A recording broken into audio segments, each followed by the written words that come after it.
Oh, we got there. Good evening, everybody. Welcome. Hello. There's the camera. Found it. Welcome to Fate's Grip, Mates Quip. And if you hated that, they're the ones that chose it. That's such a lie. My name is Michele, and this evening I am going to take a sit back, as I not normally do, with my cat on my lap, which I shall show everybody soon, and I'm going to let the players take over this evening of conversation about stuff, I guess. Should there be music? Should I put music? I don't know whether I should put music. You can put music. I think that would be fine. Okay, well, I'll hand it over now to the players, and I'm just going to find some music in the meantime.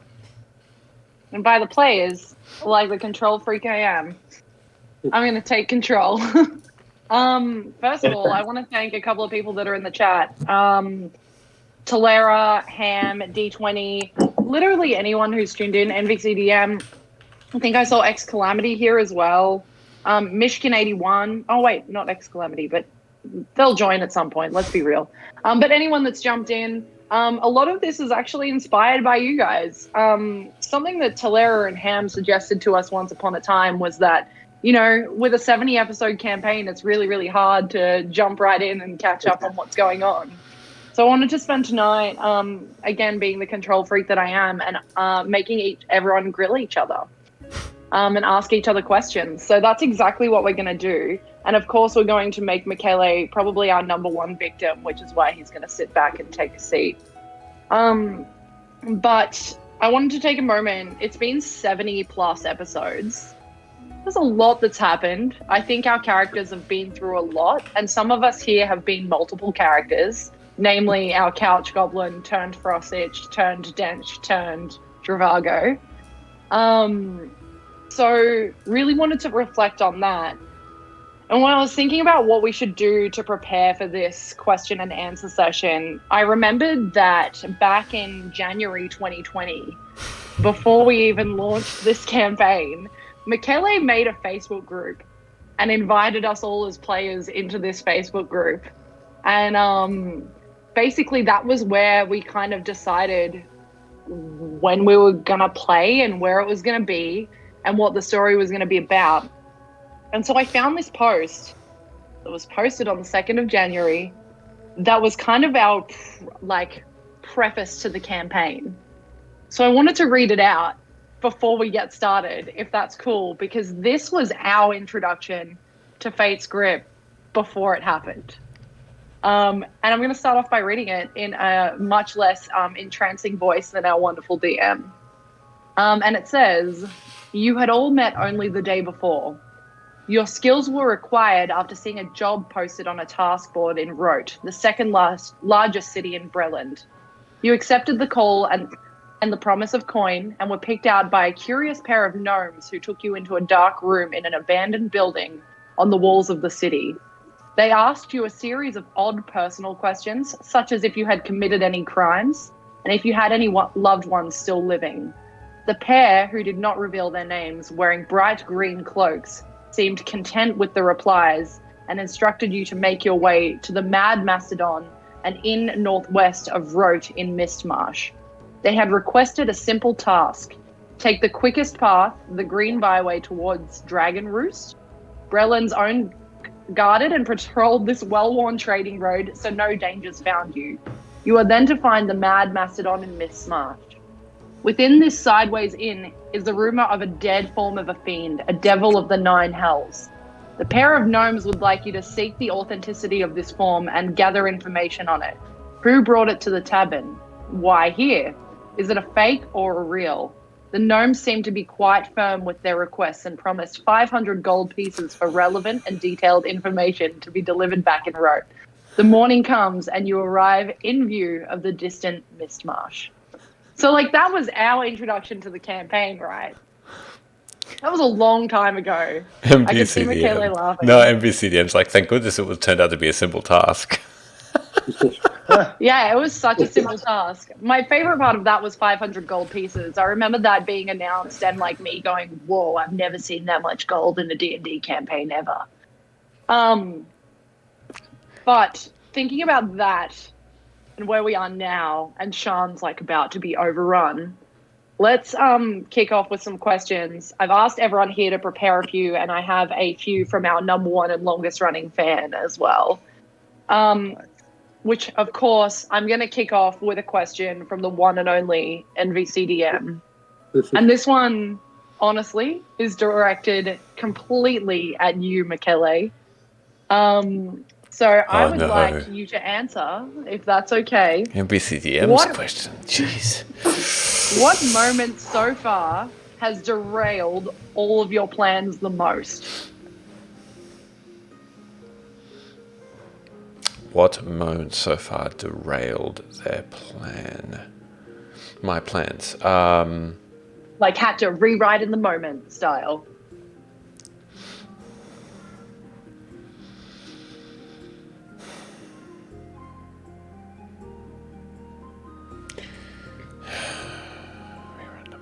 Let's think.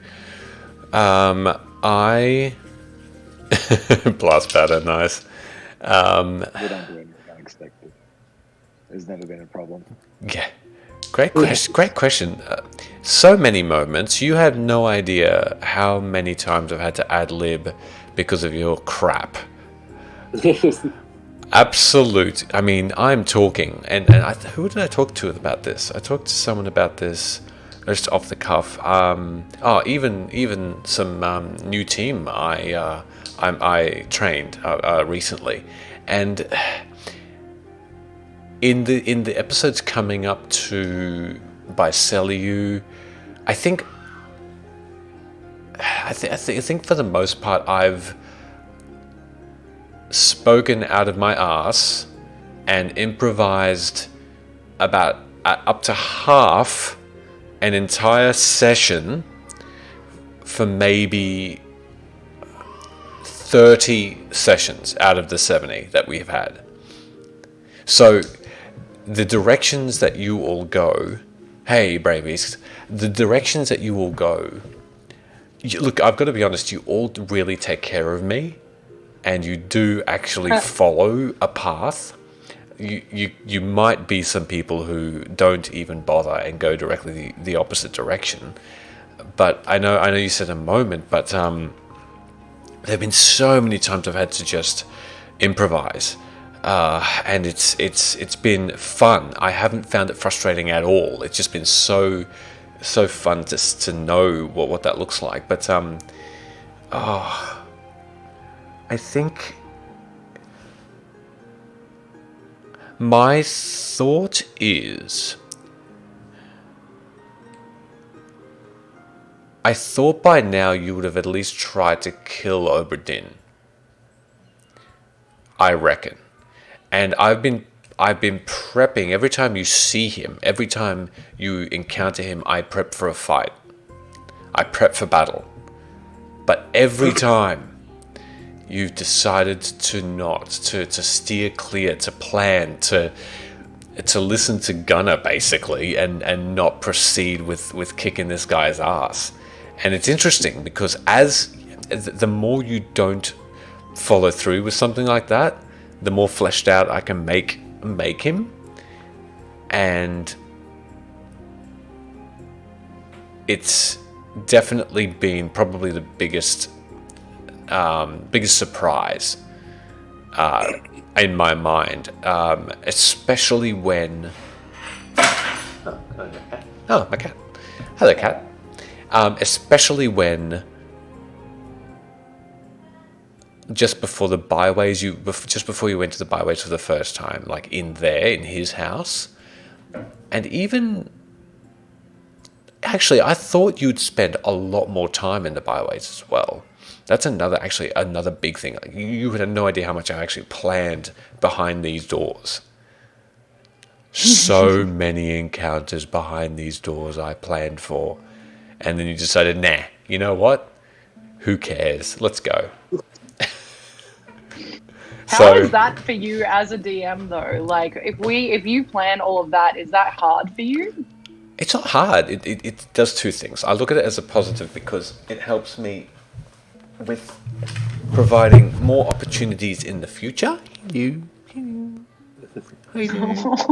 Molly.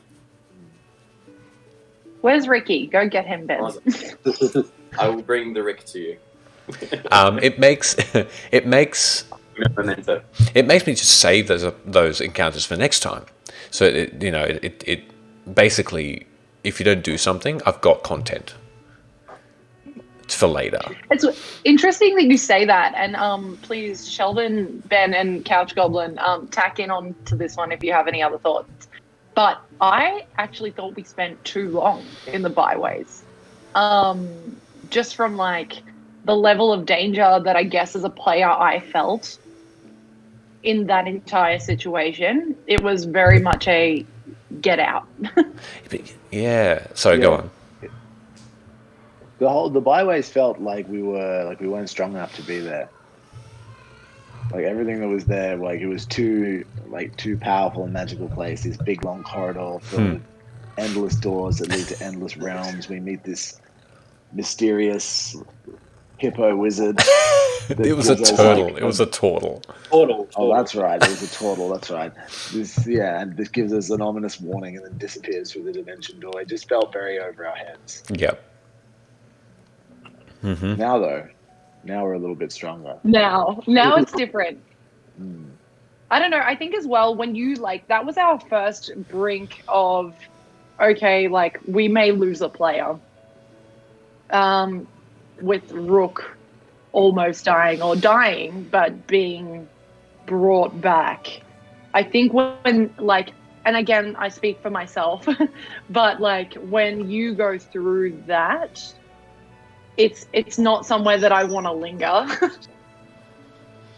Yeah, fair enough. It definitely would have. It would have both. It would have good and bad encounters in case, but remembering that a lot of doors can lead to treasures and fantastical places where you might have been immediately worshipped, and all of your worries would have possibly been melted away.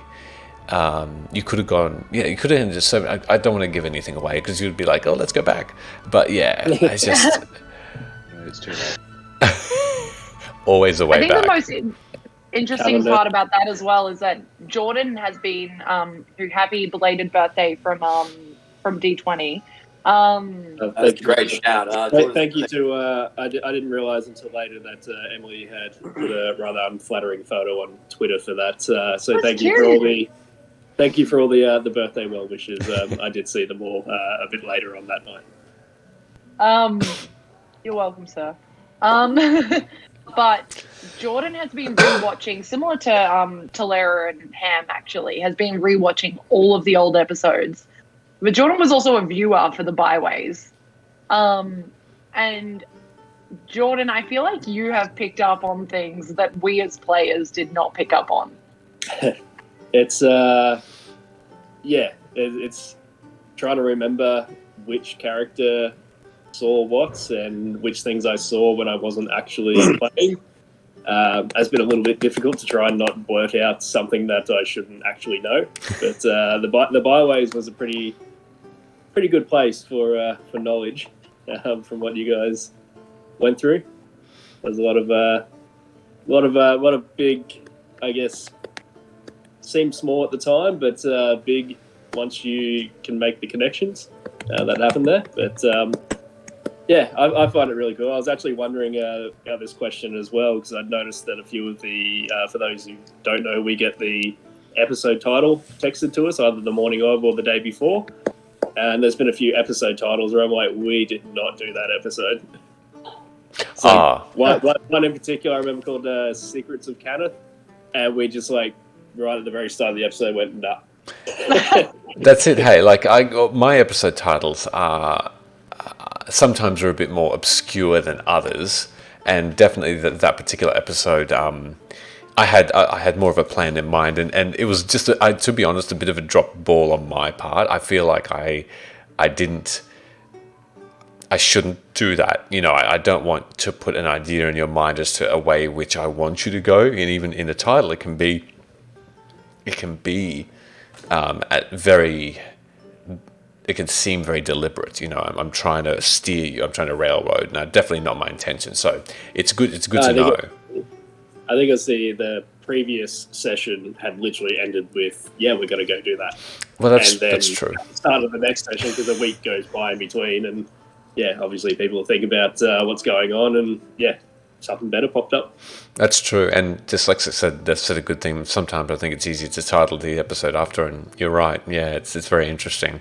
99% of them have they're usually just something ominous. Yeah, I think I said once in the group chat, when are we going to get an episode like the gang had a nice day and found some dope and killed the bad guy? There's always something like ramifications. Sneaky, I guess, shout for those who are tuning in tomorrow. Our episode will be called Curtains tomorrow. Bow, bow, bow. Maybe a trip back to the Taylor and Sean. See if she died after the hay spell was cast on her. Maybe. Get I'm going to ask everyone to pick up their D20 of choice. Sheldon, for you, I'm going to ask you to open a D20 in D&D Beyond. And I'm going to get us all to roll it, and whoever rolls the highest is going to get to ask the next question. I like that. Okay, so roll. Charisma score? No, you just get to roll. Oh shit, mine's high. Okay, what did you get, Michaela? I got an 18. Anyone beat an 18? I have an 18. Roll again. Okay, roll off. Who's got the higher dex? Oof. Yeah. Mine's a 15. All right, I got a nat 1. Yeah. Okay, Michaela, question. You're up, buddy. It's good because I could just ask it and then just sit there. That's great. Okay. My first question is for everybody. If the campaign finished now, what would your character be doing in 5 years of peace? Ooh. Like happy ending style? Happy ending style. Who wants to go first? No. Hey, Dravago, you go first. Well, if it ended right now, there is a bit of unresolved, tether. Yeah, So what would you do next? Not sure. So if it was not including that whole from last episode had been resolved and he was all good just to live out his days, I guess the first thing he would do would check in probably with Amara and the Kalistar at the monastery. Made a bit of a promise to help get that back on track. So that would be his first little foray.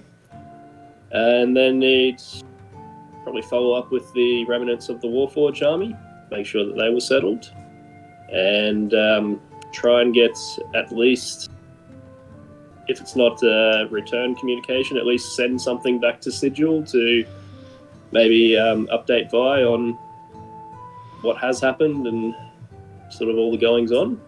And I don't know, just try to make sure everyone's all good and settled.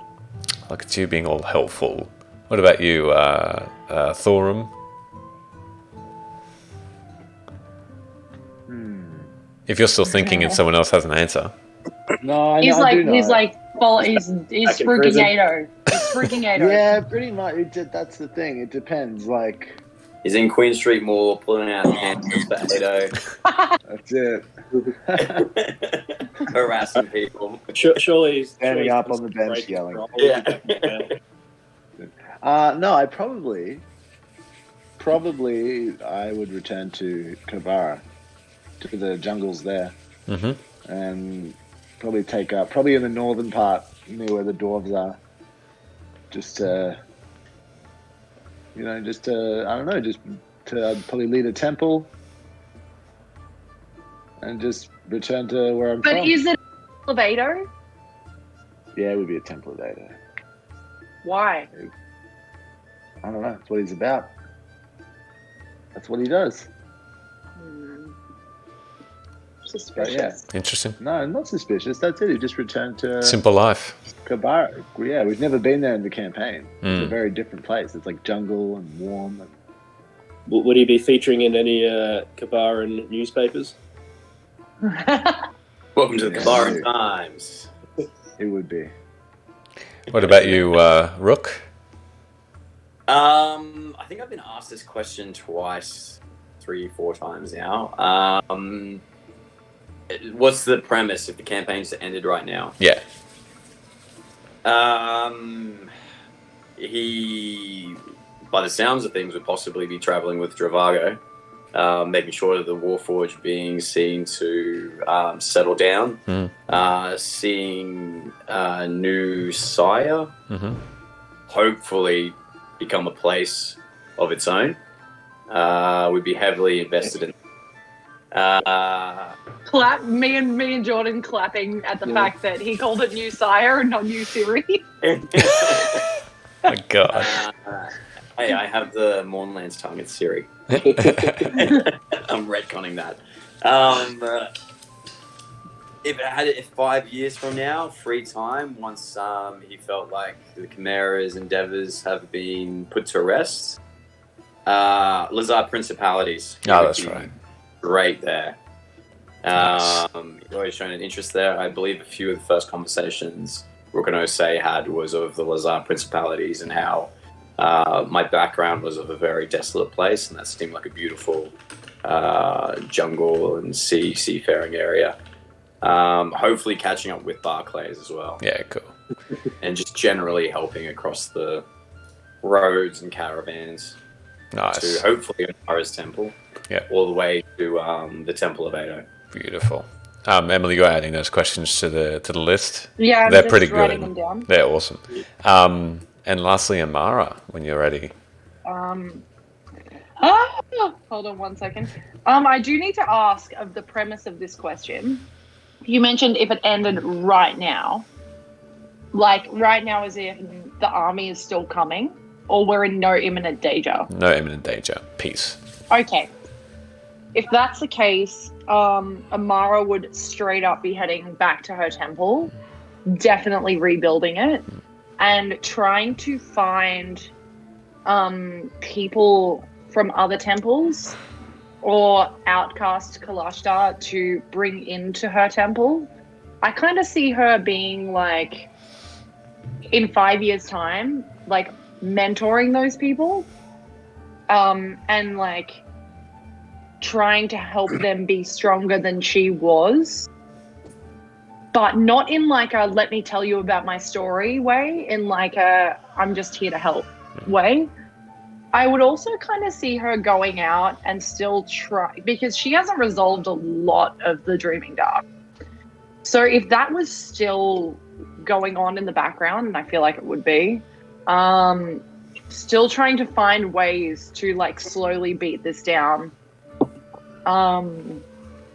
But I feel like she's very simple lifestyle person. The weird thing about Amara is that she doesn't, like, as much as she entertains Thorum with the whole the five thing, she doesn't want the whole like I want to be remembered fame and fortune thing. It's very much a like a I'll use it as a threat when I need to, but in the meantime, like, I don't need to be recognized in the street style thing. Nice. So that's probably what I would see her doing. Awesome. I think with that, I think we should maybe as a next question answer one that the audience has asked, perhaps. I have a list of audience questions, so you can like wait for me to say them. No, I'm joking.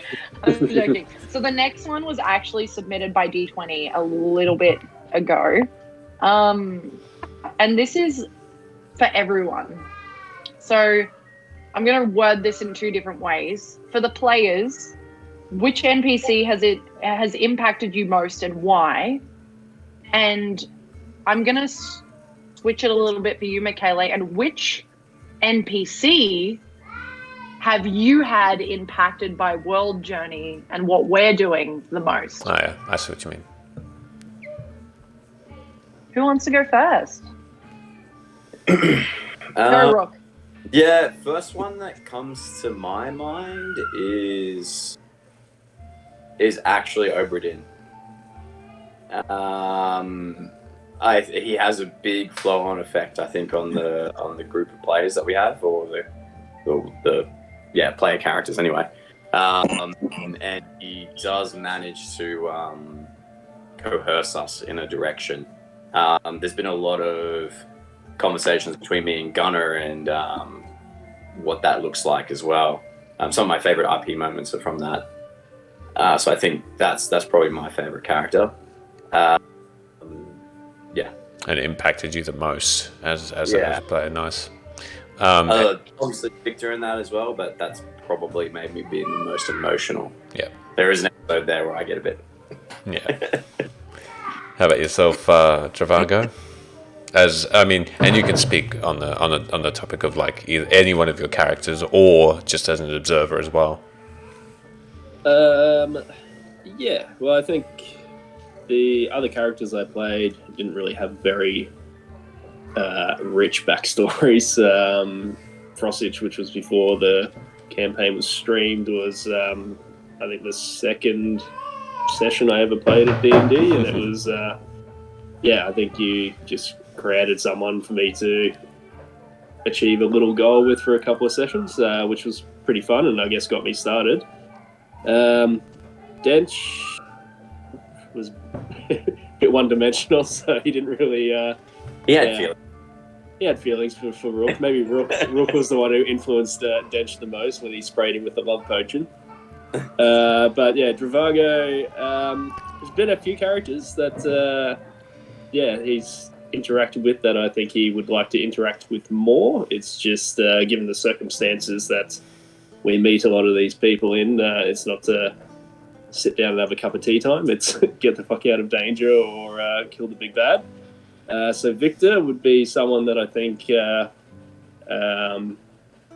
he would interact with more, particularly with Rook. We've had a few conversations leading up to that whole Lord of Blades situation, and I think, just the Warforged connection, and I guess Rook mentioning that Victor tastes things to try and be a bit more human. I think that's interesting to Dravago. But I guess Aaron DeCanneth would have to be, because it's someone who he had never met but was seeking out. I think there's also, a lot of questions that he wants to ask him, but also not while he's halfway dead and we're in the middle of having armies coming after us and whatnot. So I think there's a lot more to explore there with him, and he's probably the one who's had the biggest impact because he's, I guess, would almost be kind of like a pseudo father figure that he never met. Plus your acting skills when we first met him in the tent were on point that night. So I think I said to you after, it's like, you maybe care about that guy in like 10 seconds. Oh, I appreciate that. Thank you. I have a quick follow-up question for that one that's just dropped into my personal DMs. And that is, when will we see the return of Dench? Well, I think he may have, been a bit upset that Rook's just going around macing everyone with this love potion. Wanted him all to yourself. To be honest, Dench probably went and got into a fight that he couldn't win and is no more. I don't know. I guess he's in Michele's realm now. How great would it be if Dench was actually at the tavern we have in the Cogs, and I never noticed him, and he got sad about it every time? Well, he did meet the other orc Smith down in the Cogs and took her there for a drink. So maybe he's over you. Their love blossomed. Maybe he's moved on. Maybe you can be sad. Unlikely. What about you, Thorum? What NPC do you think has impacted you the most? Probably. Oh gosh, probably Foresee. I think like at the very start, he was this like really powerful figure from a very, very mystic order, and he was kind of like the call to action who like sent us out and gave us our quest, but had all the answers, but didn't share all the information with us. And then over the course of the campaign, he's become like a little bit more humanized. Like he's become a little bit weaker, and we've seen him, be taken advantage of by Molestra, and we've seen that he has a secret affair with the Fae that he can't have can become secret. And then across all of that, he's kind of like the hero. So like Thorum, I guess, always tries to like big up the Five and be seen as a hero and like build the story in service of his religion and in service of like making our group kind of more accessible and better regarded. And hero always had that regard, and he's like the real deal kind of thing. Like he doesn't fake it or do anything dodgy, and that's cool. And then like as we become as powerful as him, and he's like failed, he's kind of maintained that. So like that's, I think, he's a very interesting character. He's a very challenging character. That's cool. That's really deep. I like it. Amara? Kelly, That was fantastic timing because I like literally just finished like speed writing all of these questions down. I did just post, just by the way, in the chat that if we don't get to them all, I'm saving them. Because I know everyone here also has some questions, so I'm going to try and balance it out. Some really good questions in the chat. There's some really good questions, which is to my point why we should do this more often. Anyway, no shade. But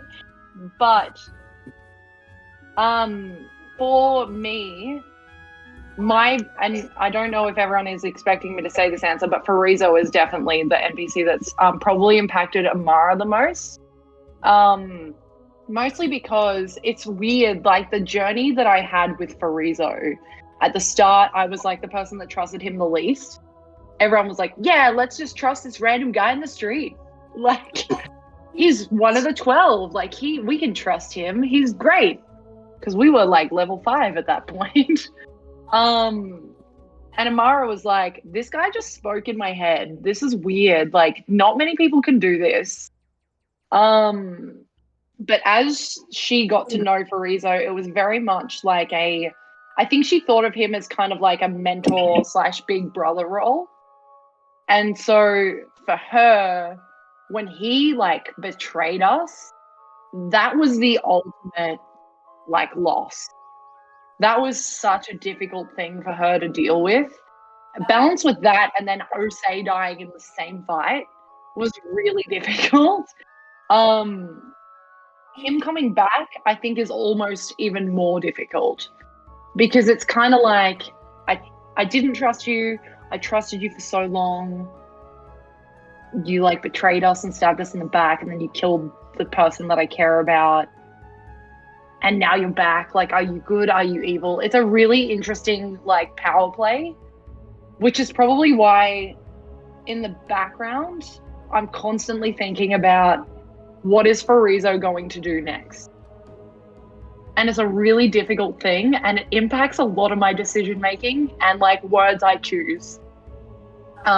Because there's got to be a balance of like, I'm hurt and I'm upset, but at the same time, like, I want to reconnect with you. So that's probably the NPC that impacted me the most. Cool. Thank you very much. That's great. What about you? Have you answered this question? I haven't answered it yet. I think the NPC that has been impacted by your story the most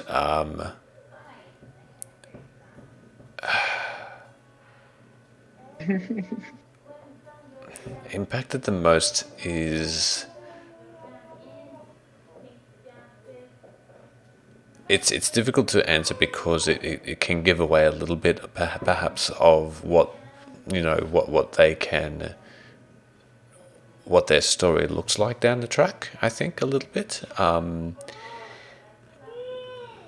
and it's probably not who you're expecting, nor do I even think you remember him. Bollocks. No. No! In the Underdark, not the Underdark, was it? It was in the ruins. I squashed. It was in the ruins of where the Drow overtook the dwarves in Krona Peak. You met a drunk dwarf. A dwarf that had a potent alcoholic drink that you couldn't even stomach, and he was just slugging it. He's I threw that drink on Gunner. Yeah. He is the most impacted of all in this story, for he is a god, and he quickly became a god without followers, and his story is such a sad one, and it wasn't really explored because you quickly moved on, but Straight up, I think I was drunk during this episode because if you mentioned that he was a god previously, I don't remember that. No, he didn't mention. He never mentioned it. However, there were a few indications, including that he just kept drinking this drink and was not affected at all, only very slightly tipsy, but only by choice, as amongst other things that perhaps might have piqued your interest a little bit more. But is this the? Oh, sorry. You go. Go on. This is the guy who was stuck behind the circle, like I'm assuming some kind of magical circle, and he was having a cry, and we ran into the drow who was chained up. You've got it. Yeah. That's where we found the drow that I eventually killed. Yeah. Yeah. So that god. Should have said that NPC impacted me the most. So that actually, when I was writing it, when I was writing his story, I was impacted the most by him, and I think he was impacted the most by the story because he had lost 99% of his followers, and he was in despair. And as a god,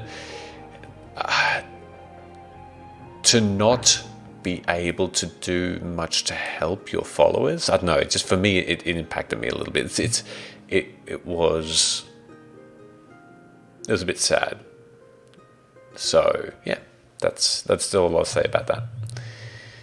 Because we got more questions. Did he become happy? That's some sexy teasing. Yeah. Next question. Everyone get their dice. Yep. We're doing a player question or a DM question. Everyone roll, please. We're still looking for the highest. I got a nat 20, so if y'all don't beat me. No, I got a 10. No, I got 9. Yeah, 9 as well. Thorum. Oh, I'm kind of shattered that I got this question, but that's all. Sorry, muted. Go on. Okay, your turn, Amara. Okay, I win. So my question is, what has been the most difficult thing for you as a player or a DM to roleplay? Oh, Wait, welcome. before we go into that question, we got Preston. Hey, Say hi, welcome. Preston. God. Hey, man. Do you have Wait, to be actually quiet? speak so we can make sure that we can hear you. No, he did. I did hear him, but it was a quiet one, just in case he needed to be quiet. Oh, okay, cool. There he is. Hey, actually, if that's the case, Preston, I'm asking the next question, and I might get you to answer it first, if that's Oof. okay. In the hot seat. And the question is, what has been the most difficult moment for you to roleplay? Can I interrupt that for one moment while you think about it? Thank you for the subs, guys. Oh, yeah, thank you. Polar Knights, thank you for gifting your sub to Dyslexic Lemons, who is from Cosmic Dice, and we miss you very much. Thank you so much. That's really sweet. Thank you. And Preston, while you answer that, I'm just going to duck out of frame for like 30 seconds. So please answer that. I'll still be able to hear you, I promise. Is this your question? This is my question for the group. Right. What has been the most difficult moment for you as a player / character or DM to roleplay? In Fate Script? In Fate Script, yeah. It's called Mate's Quip, actually. It's called 71 episodes.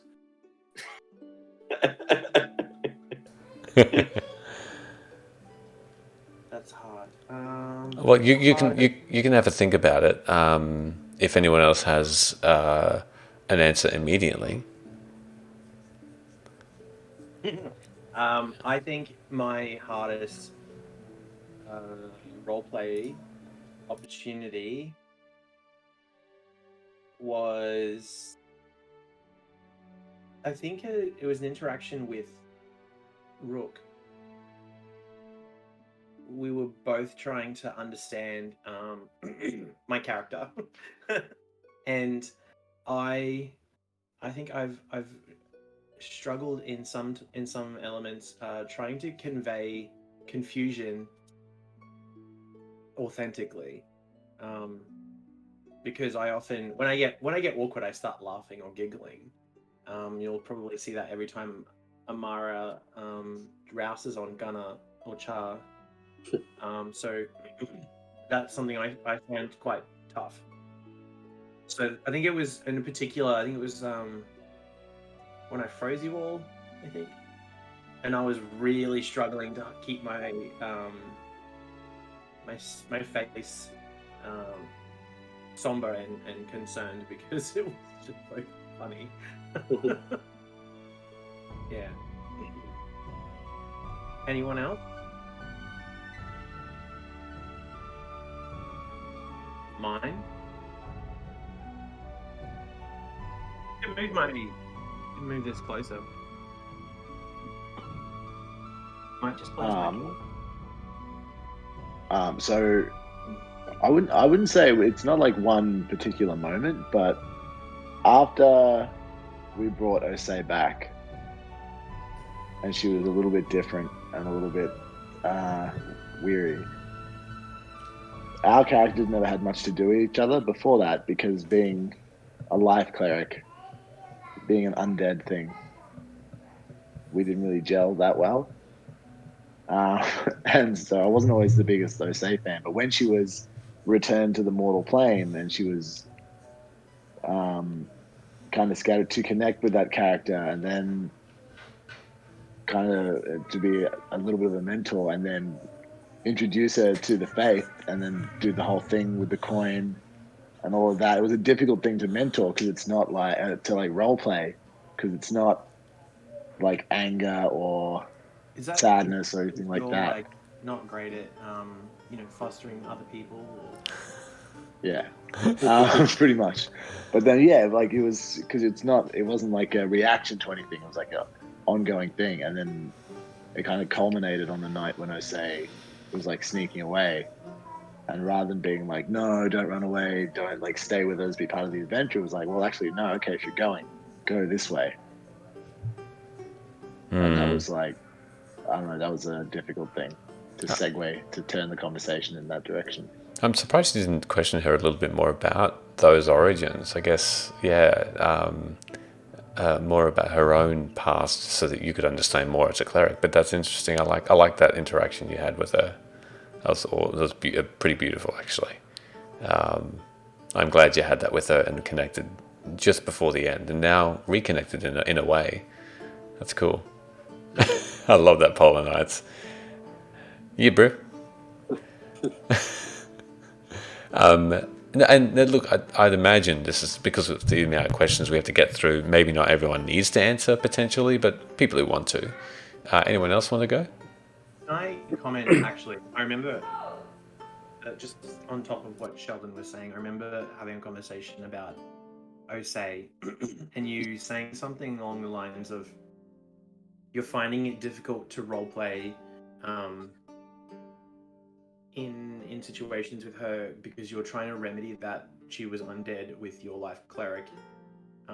So that was just like constantly at odds. So you just stayed back, like you held back from any interactions because you didn't want to negatively impact the story, because it felt probably like it would go that way.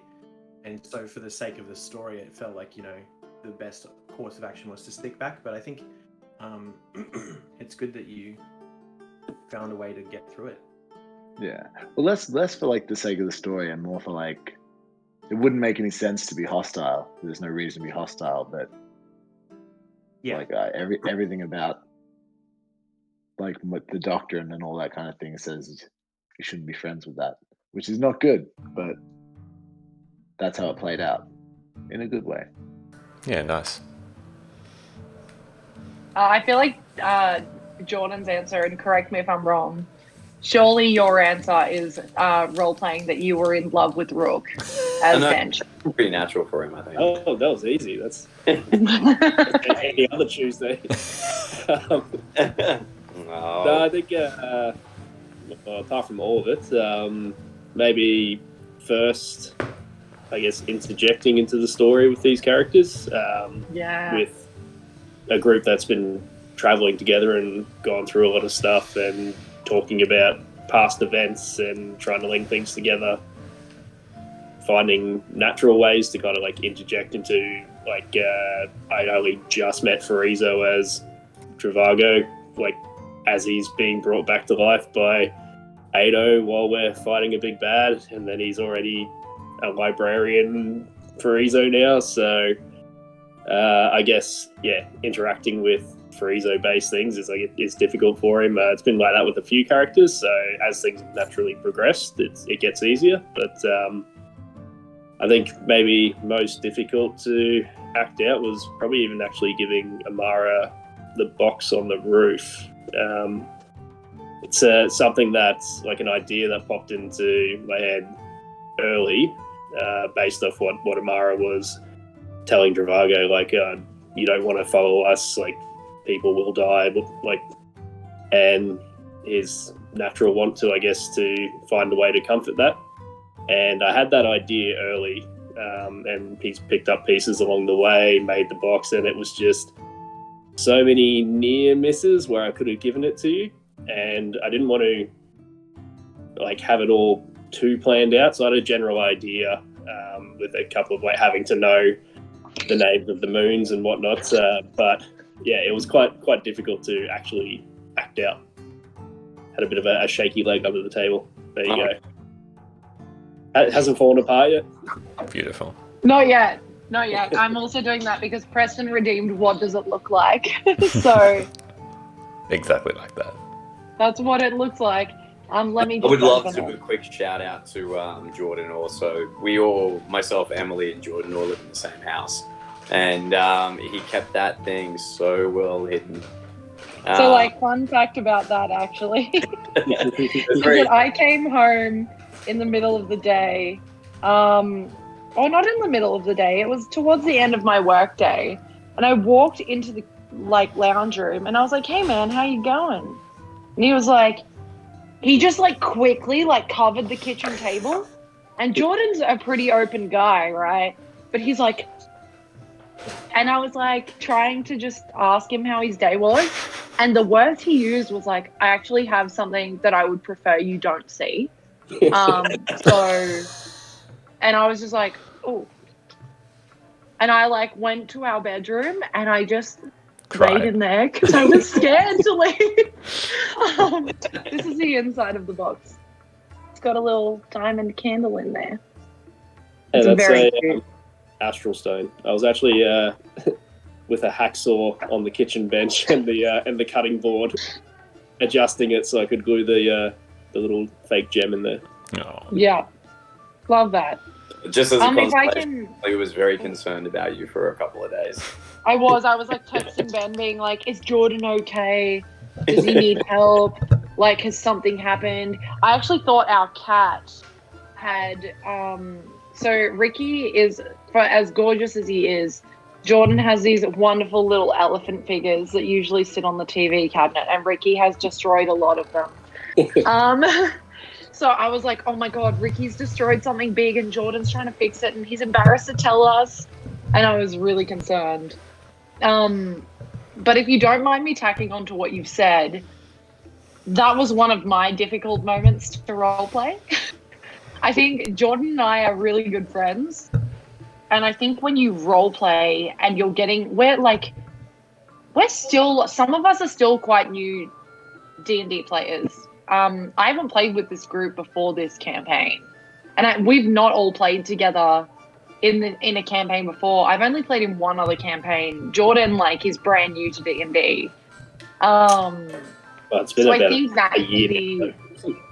Yeah, but it can still be really difficult, particularly when you're toying with quite emotional subjects. So that was really difficult. One of my more difficult moments to roleplay, I couldn't look at you, and if you watch the video back the whole time, I'm not looking at you. I'm let me just talk like this. But that, and I actually find now in the campaign the hardest to roleplay. Like, the situation that we're in now, I find the most difficult. For the same reasons that I've mentioned with Foresee previously, I find that incredibly difficult to roleplay. I'm finding the Osei stuff really difficult to roleplay at the moment. And if there's an opportunity, Michele will probably find out more tomorrow.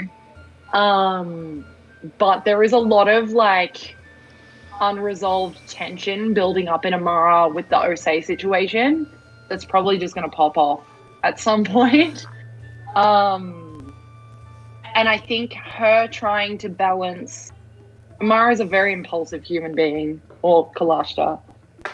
Her trying to balance what I should say versus what I shouldn't say is very difficult. She's done it really okay with Osei so far. Okay with Osei. Well, she has. She hasn't, like, been like, meh at her.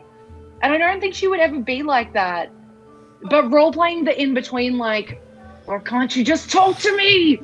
Moments is really difficult. I find that insanely challenging. And I think Jordan and Ben hear me after every second, like, why would she acknowledge that I exist? So that's probably my hardest parts. What about you, Rook? You're last.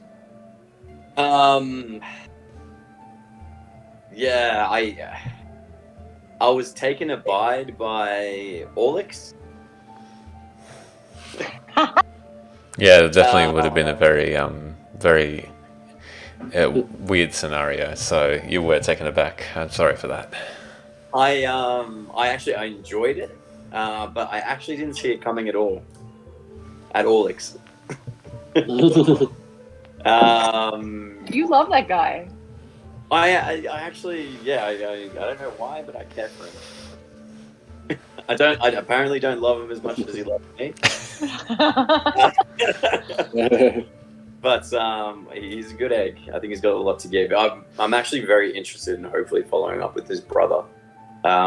Maybe the investment comes from the wish that I accidentally cast on that episode. Because I was led to believe I felt some of the feelings that he had during the memorization of his past. Mm-hmm.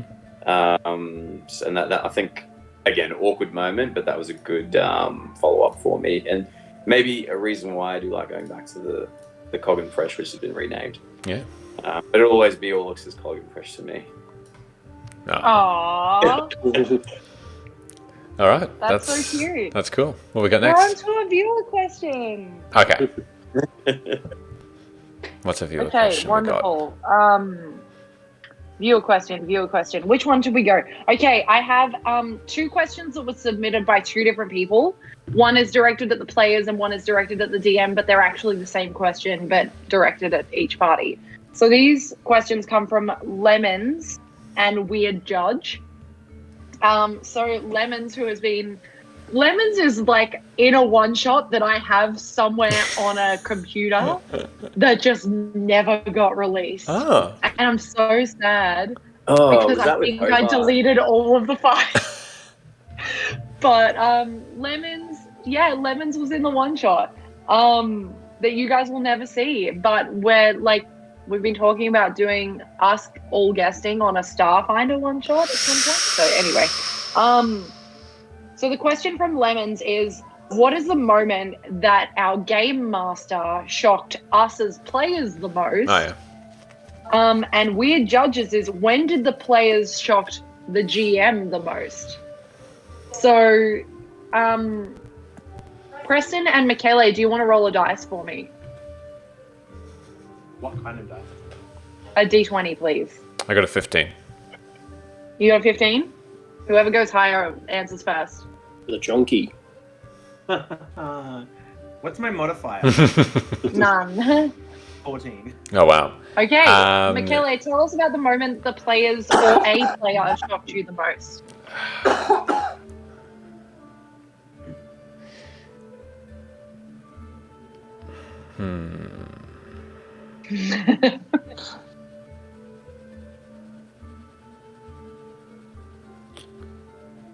this an open forum or just for 2?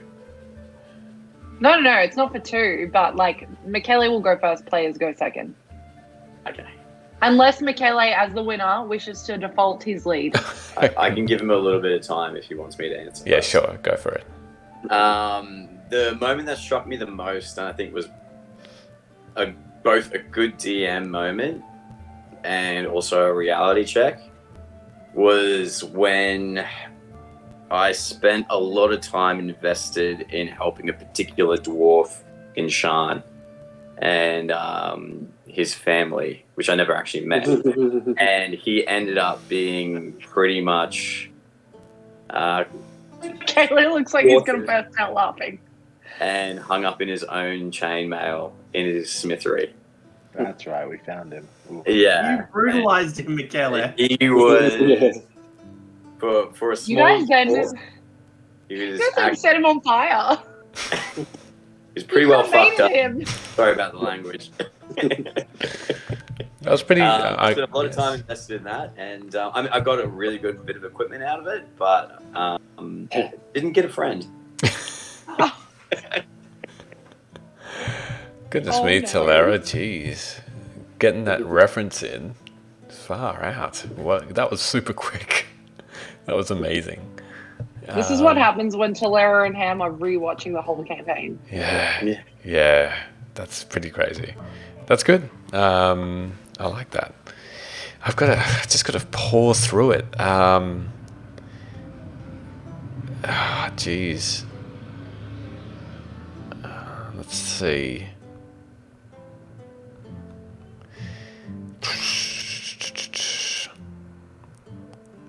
Oh yeah. What the hell are you doing? With the dryad and bloody trapping her in the tree. That was horrific in my mind. I thought, what the hell? While we're speaking about this, I would like to thank Jordan for rewatching all of the episodes because you changed her name. It was You Cruita. changed her name. Let's keep this off. Oh, yeah. Don't It's break true. the fourth wall. Oh my gosh, like that Maybe she's got 2. You don't know how dryads work. that moment where that was how you were gonna leave her, stuck in a tree and just trapped and like in a frozen state. I don't know, for some reason that affected me. And that it's interesting, it's actually really interesting to try and figure out your alignments.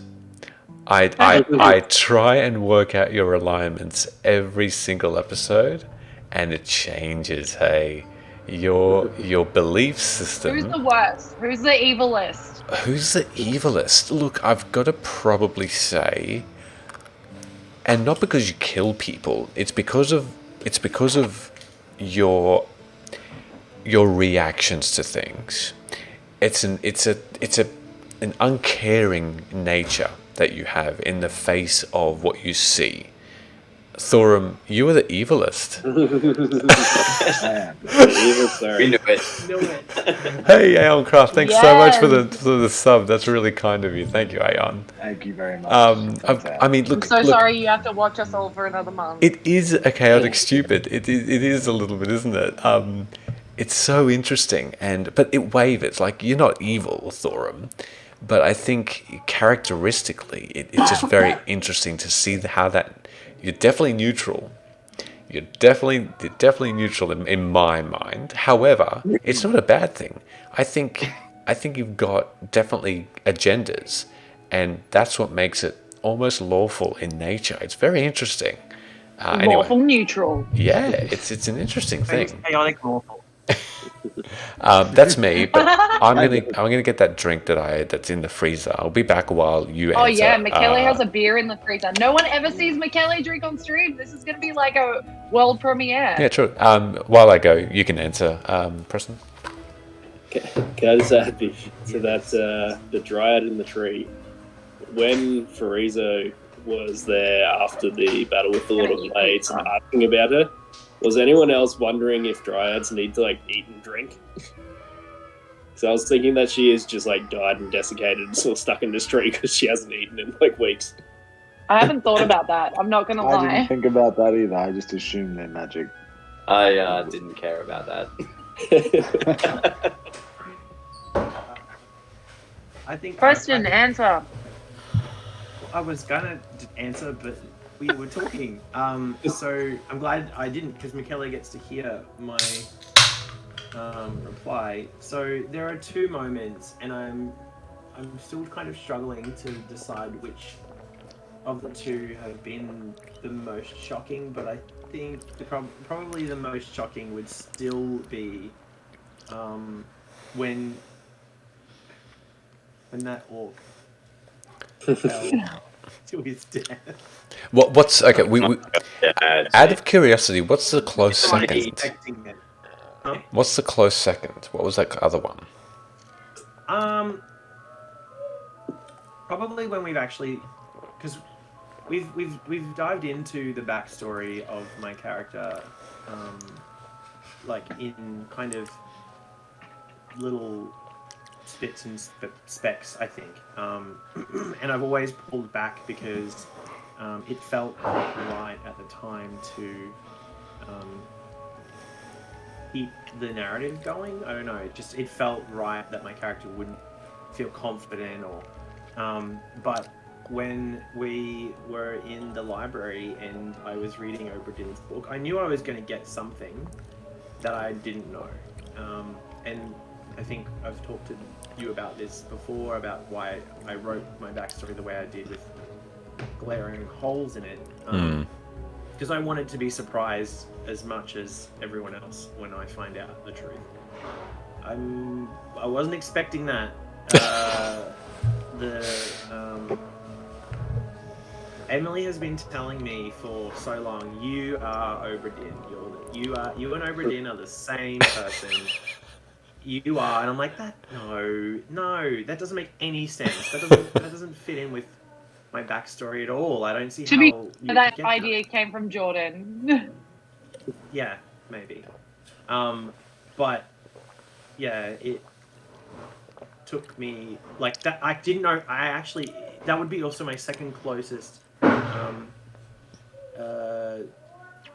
To answer the previous question, which was what was the hardest thing I had to roleplay. I didn't know how to roleplay it, and so I just was like, panic, shut the book. I don't want to keep going because this could go in a direction that I am not ready for, or I don't know how to react to, and I needed to process. But I also felt like it made sense because that was just too much too quickly for Char to process.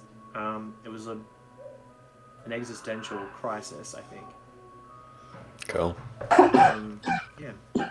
Can I just take a quick moment to just shout out the fact that we are number 6 in the world for D&D right now. That's really awesome. Amazing. We love that. Good on you, because of you Twitch. guys, thank you. Yeah, absolutely. Yeah, Thank you very much for watching us. So I feel like there's a few more people that need to answer this question. Thorum, what about you? Oh gosh, it's like easily Malestra, because I believe that she was good after Foresee apparently betrayed us. Like, I believed that he had betrayed us, and like same as Amara, Thorum was always very, very skeptical of him. Amara was like naturally untrusting of him, and it came from like a wise place, whereas Thorum kind of wanted his like position and power, and so I like wanted to undermine him, and together they like mutually distrusted him. So when he betrayed us, like Amara was very hurt and Thorum was very eager to accept it because it meant like he wasn't so great after all.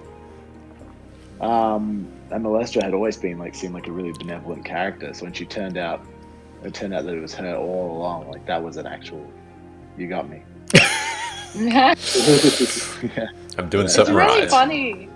The Malestra thing, like, Malestra is such a big topic and I could talk about it all day, so I'm going to withhold. But Amara doubting Malestra came from Thorum. So, like, Thorum has, since the start, been like, all of the 12 are fucking evil. They're all shit people. We can't trust the 12. And Amara's very much been like, nah, Count Bavi's fine. Nah, Farizo's fine. Right. So when both of them turned out to be evil, she was like, fuck, Thorum's right. So, like, Malestra was the first of the 12 that presented herself after that moment. And so Amara was like, fuck you, Malestra. And that was really just like a reaction to what Thorum had said was going on all along. It wasn't necessarily like because there were moments where Amara was like, yeah, she might be okay. That was Especially fucking like that battle scene where she was helping us and like she like flew away on the ship with the Barclays. Like that all seemed so innocent and lovely. And like even me as Emily and like and thinking of Amara, I was like, wow, she might be a good person. No. So like me being like, I was right was actually me being like, whoa, I was right. Nice. All right. Dench, what was your moment? Or Couch Goblin, or Frosset, or Dravago? I think a couple of Like more the characters than any of us, except for Michele. I think the couple moments. One, if it turns out to be true, is King Boronello's death. I wasn't expecting that. I thought that was like a pretty fleshed out character that had connections to all the other guys more so than Dravago, but particularly Rook. And to kind of hear that as, I think it was maybe a bit obvious. I was like, nah, he's not dead, and trying to check in with everyone that it's actually happened. Given enough time, I probably would have seen if I could find his book in that library to confirm, because I'm still a bit iffy on that. That and the airship going down as well. I was like, surely something can be done. And just watching the entire crew plummet. So if the king is dead, I guess we got out of having to tell him that his favourite Captain Ildog Krog perished months before. We never told him. Amazing. Yes. There's also a few, being that we're fighting a demon of illusion, there's a few people that I think, as Jordan, are just like either not actually real or like full of shit. But as Dravago, he would have no reason to be sus on that. But yeah, there'll be a couple that if it turns out that they're no longer there or different, I won't be too shocked as myself. But I guess Dravago would. Michele, Preston, you look like you want to add something. Go. if you fucking turn Ragavsel against us, Shana is going to raise Shan to the ground himself. He will destroy everything. Okay. Oh no. Man, Oh, that's the gosh. big bad with a voice like that. I do just want to really quickly shout out, if it's okay, Raging Rolls, who's in the chat. If you haven't already seen Raging Rolls, I got the absolute honor and privilege of playing with Raging Rolls during Candlekeep Mysteries. They are a fantastic Australian-based stream. Their DM lives in Brisbane. That's so and cool. Everyone else lives outside of Brisbane. So yeah, hello Raging Rolls. We Hello. love you very much. I'm going to round out this question if that's okay. Oh, and thank say, you, Paula Knight. Thank you, Paula Knight. That's really nice of you. Thank you. And Round out. I saw about your son. Sorry, Emily. Your son is adorable. Sounds adorable. So I'm sure they're hilarious and fun. One day, Oscar's going to be playing with you, Michele, and that's going to be a weird moment for you. So weird. I will round out this question, and I'm going to keep my answer to this very, very short and sweet. Probably the moment that shocked me the most, aside from almost plummeting to my imminent death before Dravago caught me and put me in a bag of holding, aside from that moment, the moment that shocked me the most was when you brought Vishara and Cortana into like my vision in the Dreaming Dark. that, like, I like big dicked that moment so hard. Like, after that, I remember being like, yeah, those tears were fake. I put those on. That's my acting and how good I am as a human. That was not fake. I was really crying because I was super sad. And I'm an emotional human being. Like, I watch a Nicholas Sparks movie and cry. So, like, that moment for me was probably the most shocking because I never saw it coming. I was like, when I wrote my backstory, I was like, they're dead. I'm never going to have to worry about that. It's fine. So that's my shocking moment. But so we can learn more about everyone else's moments throughout the campaign, I'll get everyone to roll. Everyone except for me and Michaela, actually, because we both asked a question. So everyone else, please roll a d20. Oh, but I got a juicy one. Yeah, well, you can roll next round. Okay. Or no, roll now. Okay. You're the DM. Juicy. Who rolled what? Rook, go. 6. Preston. 11. Okay, Dravago. 2. Okay, you're out. Sheldon. 19. 19. Hey. Michaela, did you roll a nat 20? No, it was a 13. Sheldon, I would love to hear your question, sir. Okie doke. So, my question would be, so if your character was granted a single use of wish right now, what would they use it for? I think for Michaela, we should say if one of your NPCs was granted wish, pick an NPC who would need it the most and what would they wish for. No. Maybe like one of our mates. Sheldon, you pick. Oh, you picked the NPC for Sheldon, me. you pick the NPC. Yeah. Sheldon, you pick an NPC. I think that made it Sheldon. I mean, I'd probably pick Parizo, unless Okay. that would give away too much. No, that's fine. I'll Rook, get kick something. us off. Rook, kick us off. Okay, so what character? No. If you had a single use of the spell wish, what would Rook wish for? This, I think, with the right now, or that's right now. Right now. Oh, so tricky. There was a really good moment recently.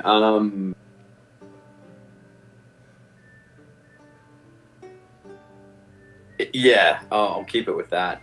He just wants to know the last name and his name of his family before the Moorlands incident.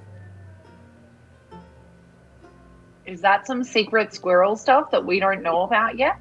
There was a recent incident in a library where he's not ever known any of his family other than Victor, and he's never been unhappy with that because he's been well taken care of. But in that moment, he was like, I could actually learn something here about my past. But he couldn't because he didn't know the names. Interesting. Dravago, what would you wish for as our newest joiner? That's actually a difficult one to answer. The last time I was granted a wish spell in anything, I wish that people would pay more attention to the lion taming show that I was putting on for a good use of it. But I'm not sure. I guess it would be maybe that the all the forged understood that they have a choice, so they, I guess, wish that they would never be able to be manipulated again. So regardless of what they did with that choice, whether they became dicks and killed people or did good things, that it would be on them.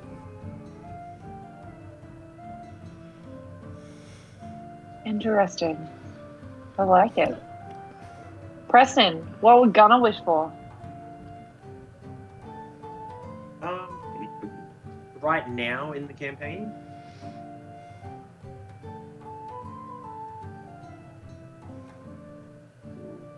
It's hard to say. Would he bring the orc back?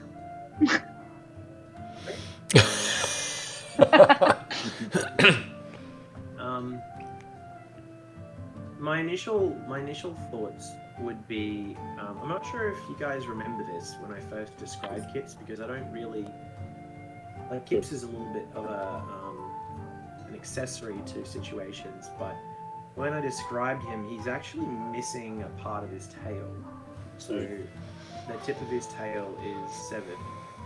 So when you say that, the first thing that came to my mind would be to heal him, to restore his tail.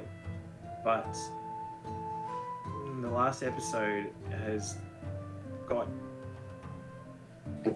Char / Gunner very, very conflicted about a lot of things,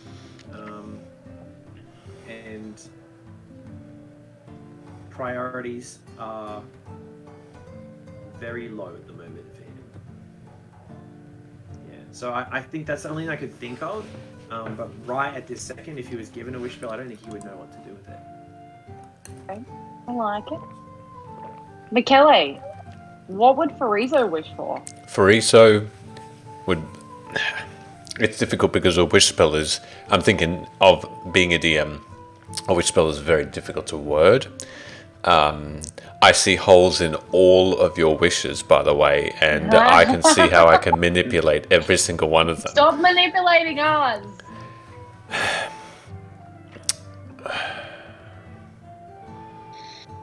Be a human, Michele. I'm just finishing. Get in the mind of Farizo I and am. just feel him. I am. The wording would be thus. Oh, he's gonna word it. Okay. Ooh. Pulls out a contract. Okay. We need to call our demon out. I wish for Crew Ventrit, Archmage of House Falan, to live again, so I may see her one last time alive, of an innocent age, and of an age of 70. Were we writing this down? So I think Frieza's is dead then. no. This is briefly mentioned once before. So this is in reference to, and I trust you as players not to roleplay this because you don't know this. But so whenever I write an NPC, I think about what do they hate, what do they fear, what do they love. Foresee loves a fellow Archmage of House Falan. Her name's Tara. Her name is Crew Ventrit, and she has always been an Archmage of House Falan, and he has always had a thing for her. An elven dark elf. And he has unfortunately been unsuccessful in chasing her Lei Wuing. before her death. Oh, before her death. Well, Right. as okay. as a vision that you all did see in the campaign, Malestra has disposed of all of the rest of the Archmages. That's some sexy shit right there. Yep. So, that's my answer. I love it. Sheldon, what would Thorum wish for aside from Ado's ultimate reign? Ado BJ. Oh, God. Jeez. This stream is not intended for children. Yep. We'll Yeah, play saying that right session, now. I guess. Hey, Just try as well. Amara, you didn't. No, Thorum can answer. I was going to say very quickly, Dan Jeff's 11. Thanks for the follow. Go on. Thank you. Oh. Aside. Pardon? It was your question. She's got to answer first. That's You're true, right. actually. That's actually very true. Yeah. It's not my question, it's his. That's what he's saying. I'm saying. Oh, right. Shit. I didn't have an answer for this. That's why I was deflecting. Very carefully worded in a meticulous Michele way. I would wish that Sarivia was back and running the temple because she is a much better ruler than I would ever be.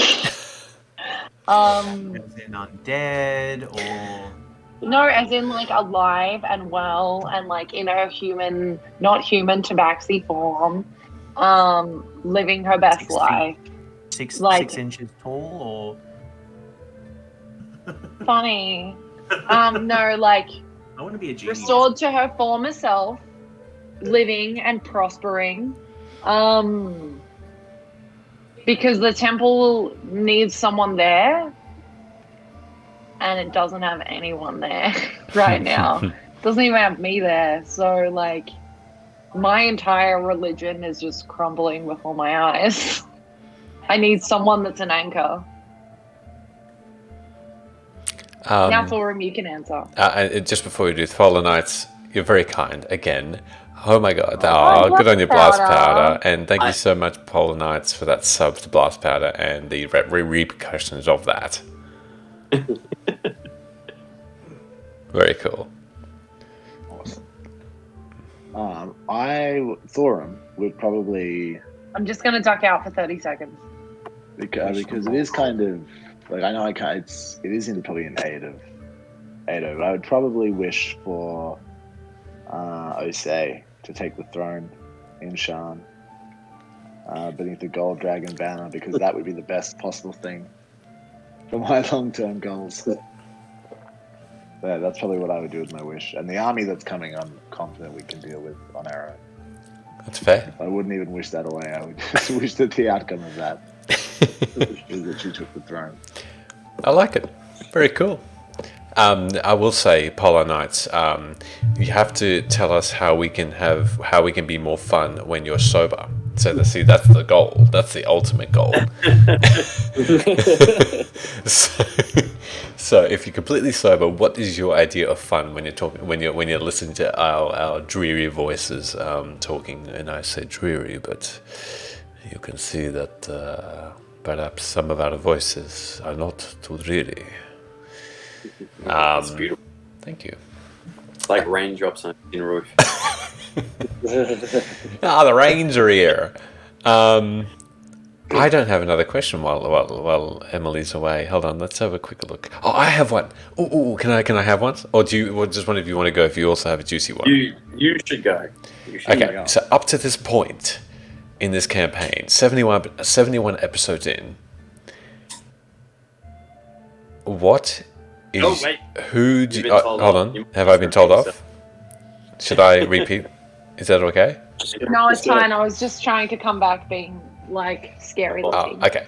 Do I succeed? Yes. Up to this point, you've had many, many stories being told to you, many ideas. Do you know yet in your mind what caused the calamity? Rook. No!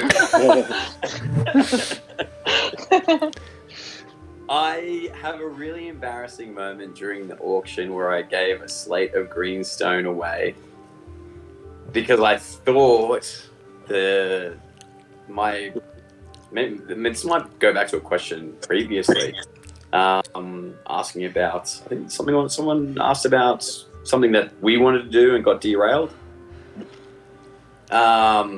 before Round Tony's. Round Terry. Round Terry. That's better than what I used to call it.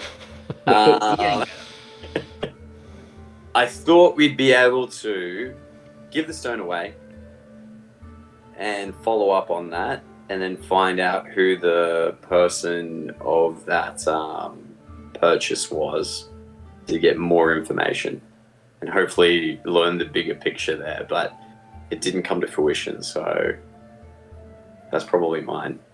Cool. Fantastic. I ended up giving away a very important piece of the calamity, I think.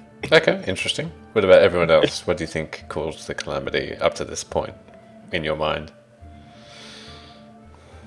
Can I get a show of hands for those who think Gunner caused the calamity?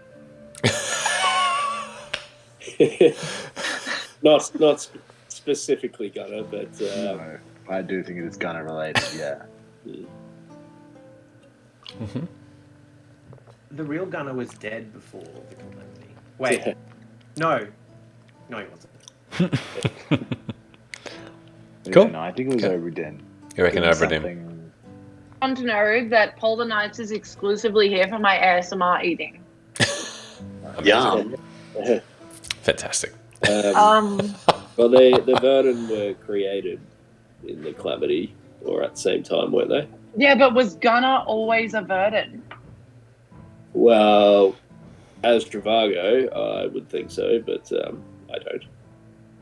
I think that with the information that we have been given as listeners, not necessarily as characters, like I've re-listened to pretty much all of the episodes.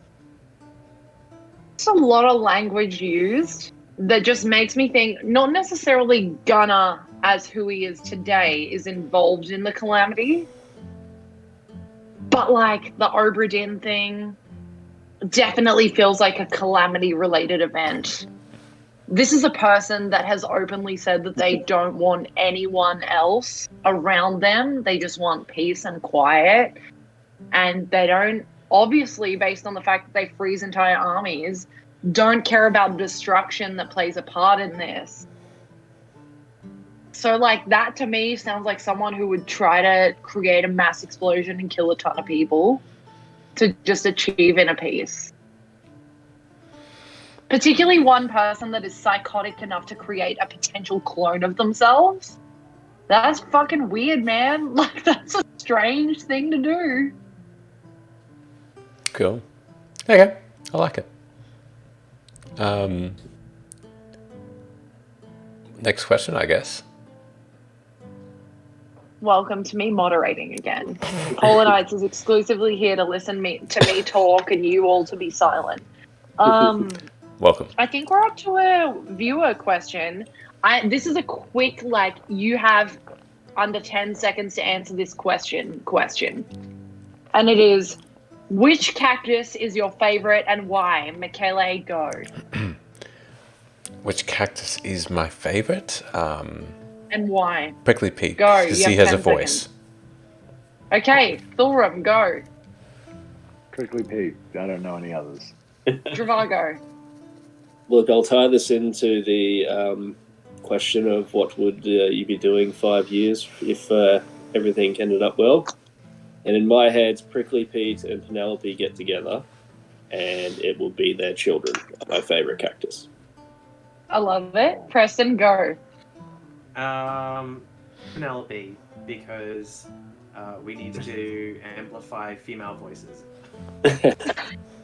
I'm going with Penelope because she's done the most, or attempted to. Whoa, I'm going with Pete. I'm going with Pete purely because he paved the way for Penelope's existence. Penelope sacrificed herself to try and save us. Well, Penelope really did not do it sacrifice herself. herself. We sacrificed Penelope. She didn't have a voice, but she was a team player. Did anyone stop and try to talk to her? Yeah, Barclays did. Yeah. Barclays asked for her. She had a voice, briefly. Can we reflect and understand who lit her on fire?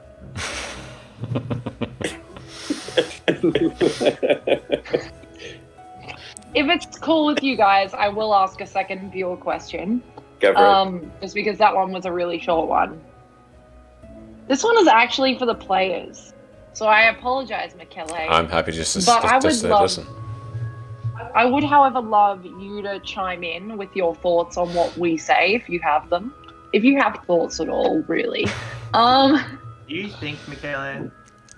This question... Yeah, wow.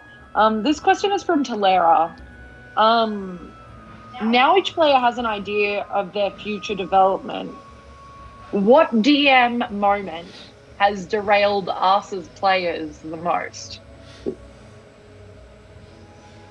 That's a hard question.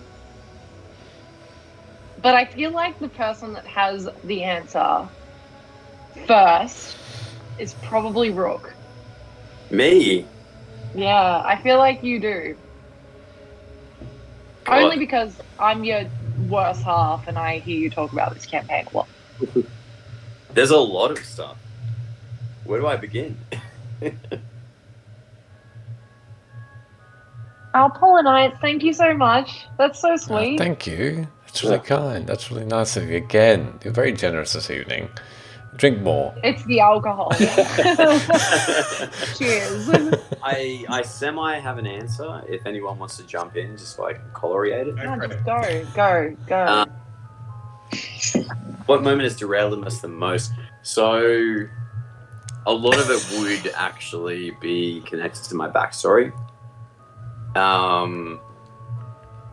The in and out of trying to communicate and get back to it with Victor, Purbach, and Agnorak was always, it seemed a little bit out of reach.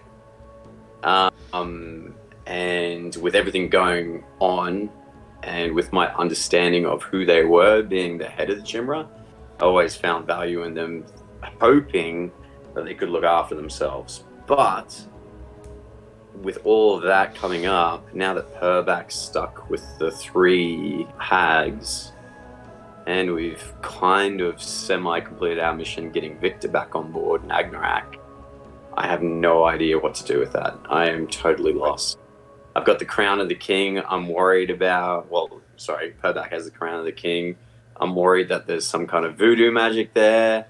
The King's dead. I don't know if that's a direct responsibility of that. There's a lot of things going on in Rook's mind right now that are a bit like, am I a part of that situation?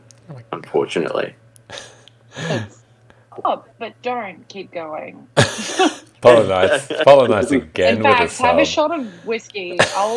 I'll drink more wine for each sub you gift.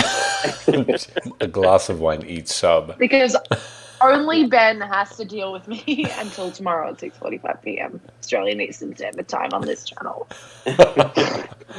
Amazing.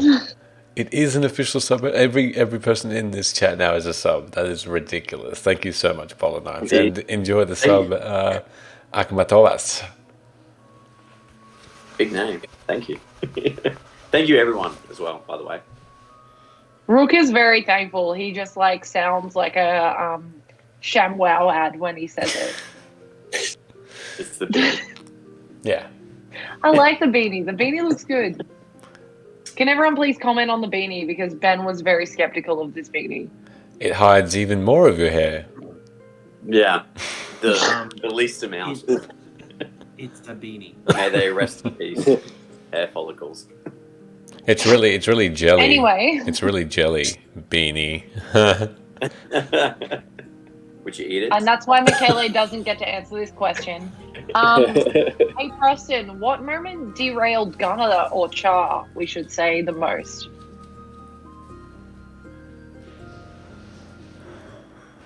Literally every interaction with Obra Dinn. Every time I think I'm starting to figure him out, I'm just like, no, we've moved the goalposts again. I'm not even sure if I'm playing the same game anymore. Wow. Sorry. I think it's my bad. That No, was, Stop. I mean, that right, the guys? game is in D&D. I mean, it feels like one moment I'm playing one type of sport, and then the next minute it's a totally different sport. Oh, you thought you were playing rugby? This is soccer, bitch.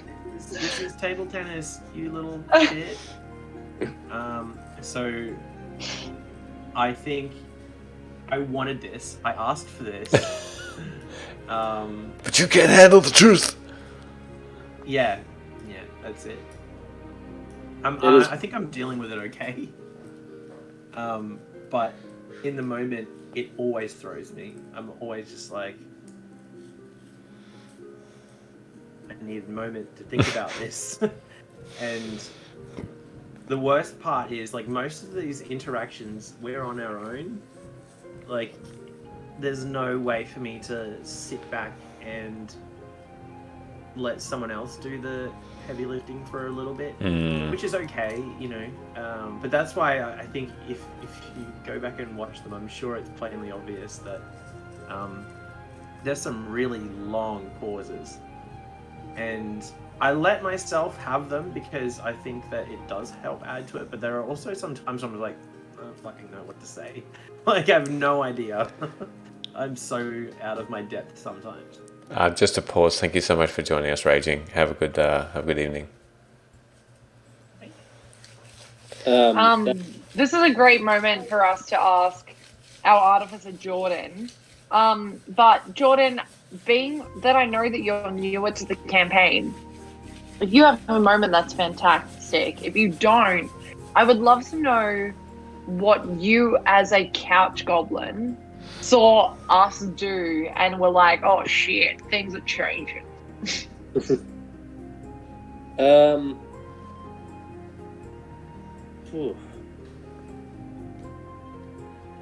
Now you know my plight. Possibly as the couch goblin, watching.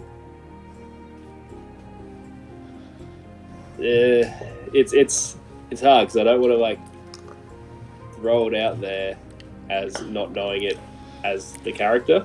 Do it. But, Just do it. One of the big moments was the interaction with Garen Thus, the Storm Giant. She identified a staff that kind of sat in the wayside. It's probably in the bag of holding still, never to be pulled out again.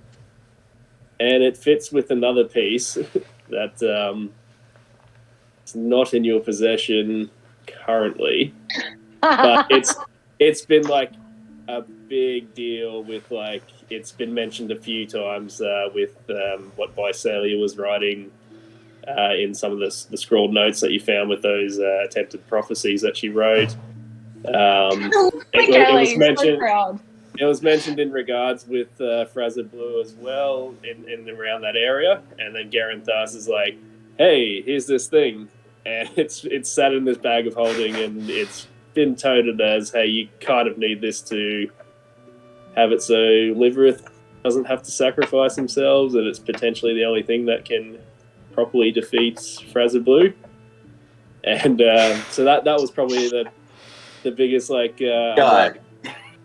yeah, there's been a few things, and even re-listening to a couple of the episodes, I'm like, oh, shit, I didn't pick up on that at all when I first saw it. But I'm like, that's a big deal. But that's probably the biggest one, is this innate object that's been mentioned like 5 or 6 times, like over very long periods. But yeah, dude, I'm not giving you that.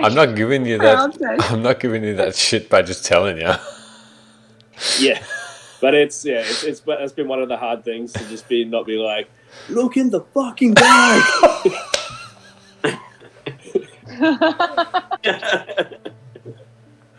Okay, guys, we got this. Who actually has everything written down though about that bag? Because not me. The reason why I'm not holding the bag of holding is so I don't have to keep track of it. And the reason why I don't split money with you guys is because I don't A, take money, B, have to worry about counting money. That's why my ass is always so broke in this campaign. That's why as an artificer you just make all your own items. Hey, someone who hasn't answered this question yet is Thorum. Thorum, now that you have an idea of your future development, what is the moment that Michele derailed you the most? After the battle in the Moror Holds, I have this ready to go.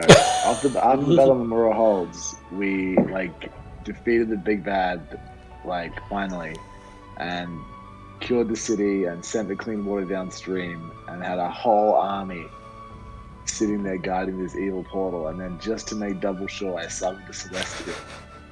Stay here, guard this. Stay here, guard this. See you later.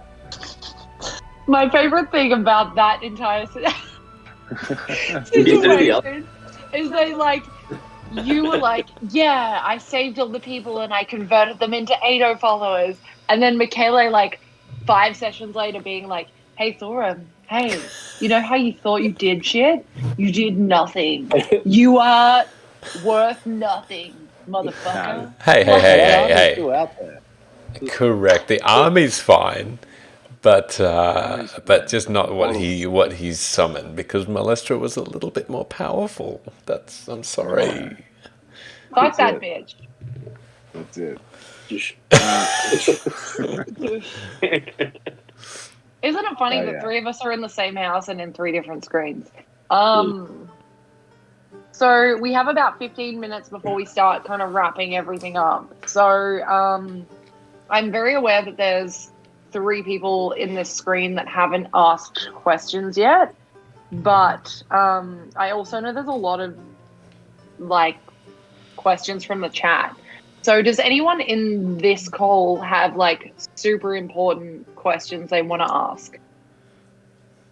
I'd pass mine up for some chat questions.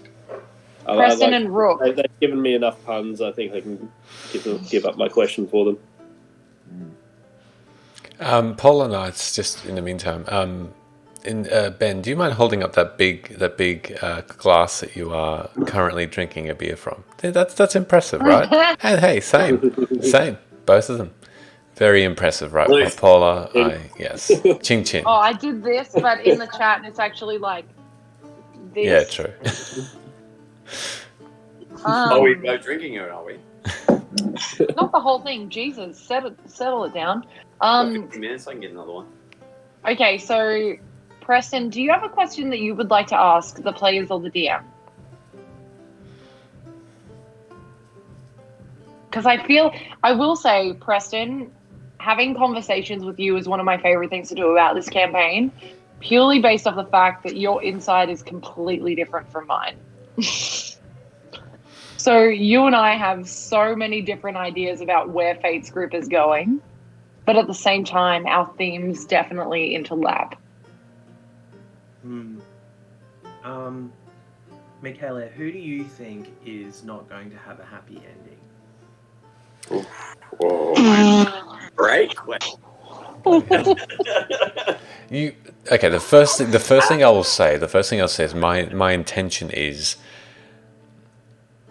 remembering that my story can go a particular way, but if the dice roll is good enough, it'll be okay. So balance the opinion between them both. I have not written any of your stories to end badly, but I have written your stories to end in one of a couple of ways.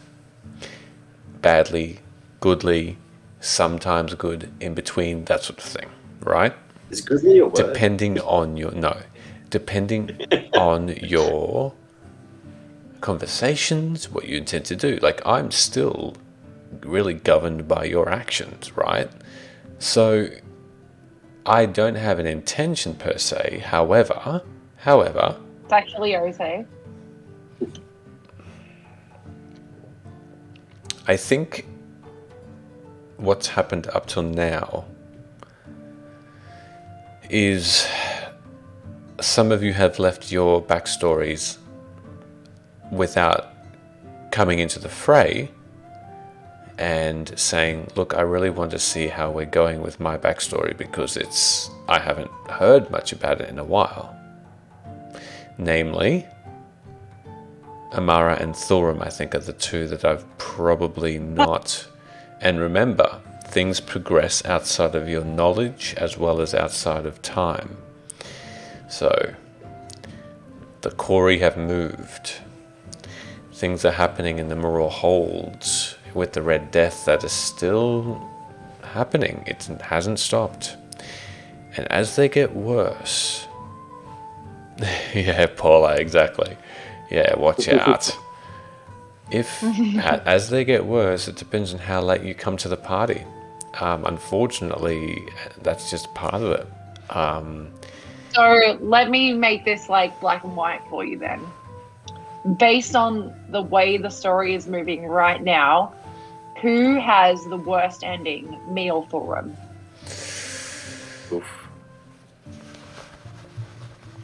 At the moment, no.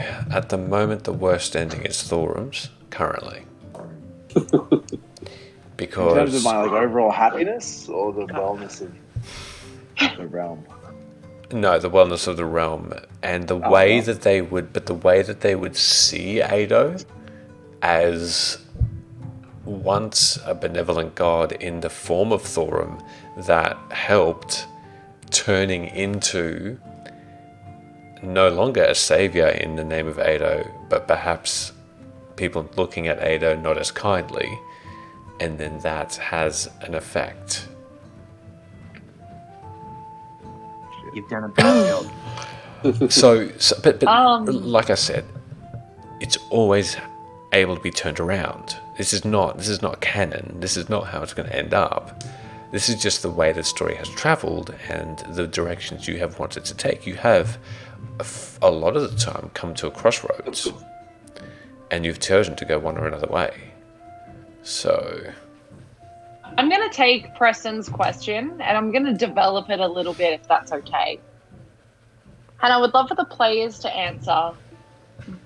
Ignore what Michele has just said. Based on what your character knows in terms of the other characters, who does your character see having the unhappiest ending?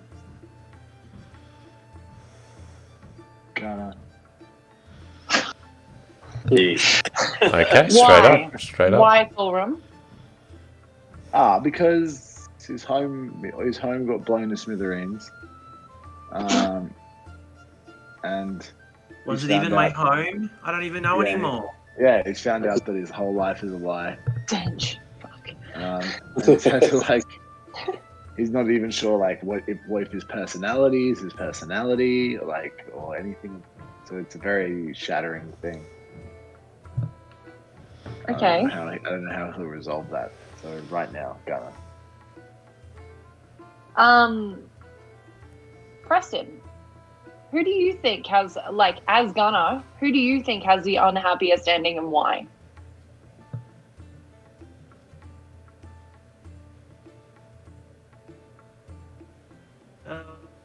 That's a tough question. Can't be an NPC, it has to be a player character. Michele. At the moment, only because of what happened in the last episode, I'm thinking Dravago, because he's thrown his hat in with the librarian. So it could, but the librarian never insinuated that it would be a bad thing to let the librarian be the decider of the fate of your fate. But I mean, it was pretty foreboding. Let's be real. Like, it was pretty like Pretty much the whole Like, realm Is was. death foreboding for a Warforged, though? Like, Dravago, tell me, like, what were you thinking in that moment? Well, as Dravago, he sat back as he generally does and scoped out the situation. And given the dice roll on a religion check for someone who had only recently come into contact with gods, he rolled really high. And given that since joining you, it's been about prophecies, and he took that as, at some point in his 2 years in Eberron, he read a book. He wouldn't have sought out these books. It would have been a random encounter, like, while everyone else sleeps. As a Warforged, he doesn't need to sleep, so he would have been bored, picked up a random book, and suddenly he knows about this one god that is playing a bit of a part. He also would have seen that as a way forward, and that would have been, I guess, encounter to it being between him and Gunner. As Dravago, he doesn't know about Oberdin as much, because a lot of what has happened has either been just Oberdin and Gunner, or Gunner has shared a bit with the Mara. So he can gather things from the periphery, but the way that it was worded sounded like Gunner was in a bit of despair. He'd seen him read a book, and it wasn't enough a plea of I don't have a past or a future, which that statement to Dravago is a crock of shit because he's experienced part of Gunner's past and should be there for his future, so it wasn't a compelling enough reason to take his name out of the hat, and thought that the chance of a dice roll was probably the best way to go about that. But yeah, so I guess that was his elaborating thinking on in that situation. If it was a poor dice roll and he knew nothing about this one god, then it probably would have gone different.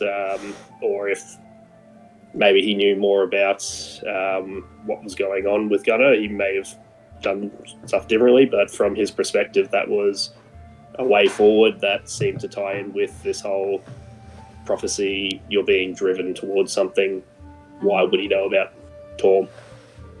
So I guess what I find most interesting about Dravago is that coming in when you did, you have a completely different perspective on what we have in terms of the world and how the story has progressed. So I guess going back to the question that Preston asked, who do you foresee having the most unhappy ending? Or most tragic ending? As Dravago, it would have to be between Amara or Gunner. Again, he knows bits and pieces about Gunner, so he's not too clued in. I guess it's probably why he's maybe thrown his hat in a bit with the monastery and offering support there, is because, like he's mentioned, that Amara's seen that loss but chosen to deviate towards the greater, I guess, like the saving more lives rather than just what she knows.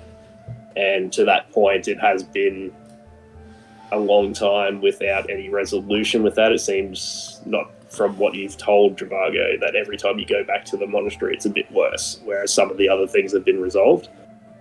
So I'd have to say it would be between those two. And like you mentioned to you on the barn roof, Thorum, he doesn't really understand or even know what the goals are. So I guess he doesn't know what the potential negatives are there. So yeah. Okay. I think while I'm waiting for Ben to come back, I'll start answering while he gets his stuff together. And with this question, most tragic ending, Thorum, like, it's kind of like a case of, we did what we could. What happens will happen, I guess. Like, very skeptical of Ado. Amara is very skeptical of Ado as a whole, particularly because Thorum, and this is probably something I could have added as my like hardest to roleplay part, because Mara and Thorum are very similar in demeanor, but very separate in belief. And like for me, role-playing with Thorum, who is like this cleric of life, who couldn't bring Osei back from the dead, but can bring everyone else back, and like can then like talk to Osei about how fucking great Ado is. That very skeptical, but doesn't see him having a tragic ending, because so far, like, what she has seen of Thorum and Ado, support there. Like, he has that backing behind him. Gunnar is probably a very close second for her, but definitely not in first place for most tragic ending, because she has physically seen Gunnar fight back against Obradin and sever those ties. Dravago doesn't know enough about, in terms of backstory, what that looks like. That vulnerable moment on the rooftop between those two showed a lot of strength. Her probably tragic ending actually is Rook. And the reason why it's probably Rook is because they haven't had enough moments together of vulnerability for her to understand exactly what he's about. And also with the entire Lord of Blades situation and watching him go through that and fight for that, and then see him come out of that and not feel 100% validation from it. I guess that to her, it's kind of like what will turn this man from stone to mush? Like, what is the moment that he goes, I have done really well, and I appreciate myself, and I appreciate the way that I have come. For someone like Rook, she sees him a bit as a pessimist, as like, I will never be fulfilled in what I complete. And that to her is probably the most tragic ending, because he won't celebrate his achievements, only his losses, and only what he has to defeat. Yeah, fair. I like And that. that's probably why she sees him as the most tragic ending. But summarizing it all, Rook, which character to you has the most tragic ending? It really depends on what happens, but I am going to start from the top down, and that is going to be, I think it's been mentioned a couple of times, Thorum. And that's only solely because of conversations I've had with him, which I'm pretty sure he knows how I feel about the way that he goes about himself. There's a reason for that, and there's a reason for that which has been currently undisclosed to the other player characters. Gunnar, unfortunately, with a heavy heart for Rook, is the next one. I've been a lot more verbal with him, and that's actually probably a show of something else that has to do with his backstory, which he feels like he's trying to look out for him, but he can't direct him positively on the right path. Even though they're blunt conversations. Something that, Preston, you missed previously as well, one of my favorite conversations with you was that moment that you were talking about when you first came in.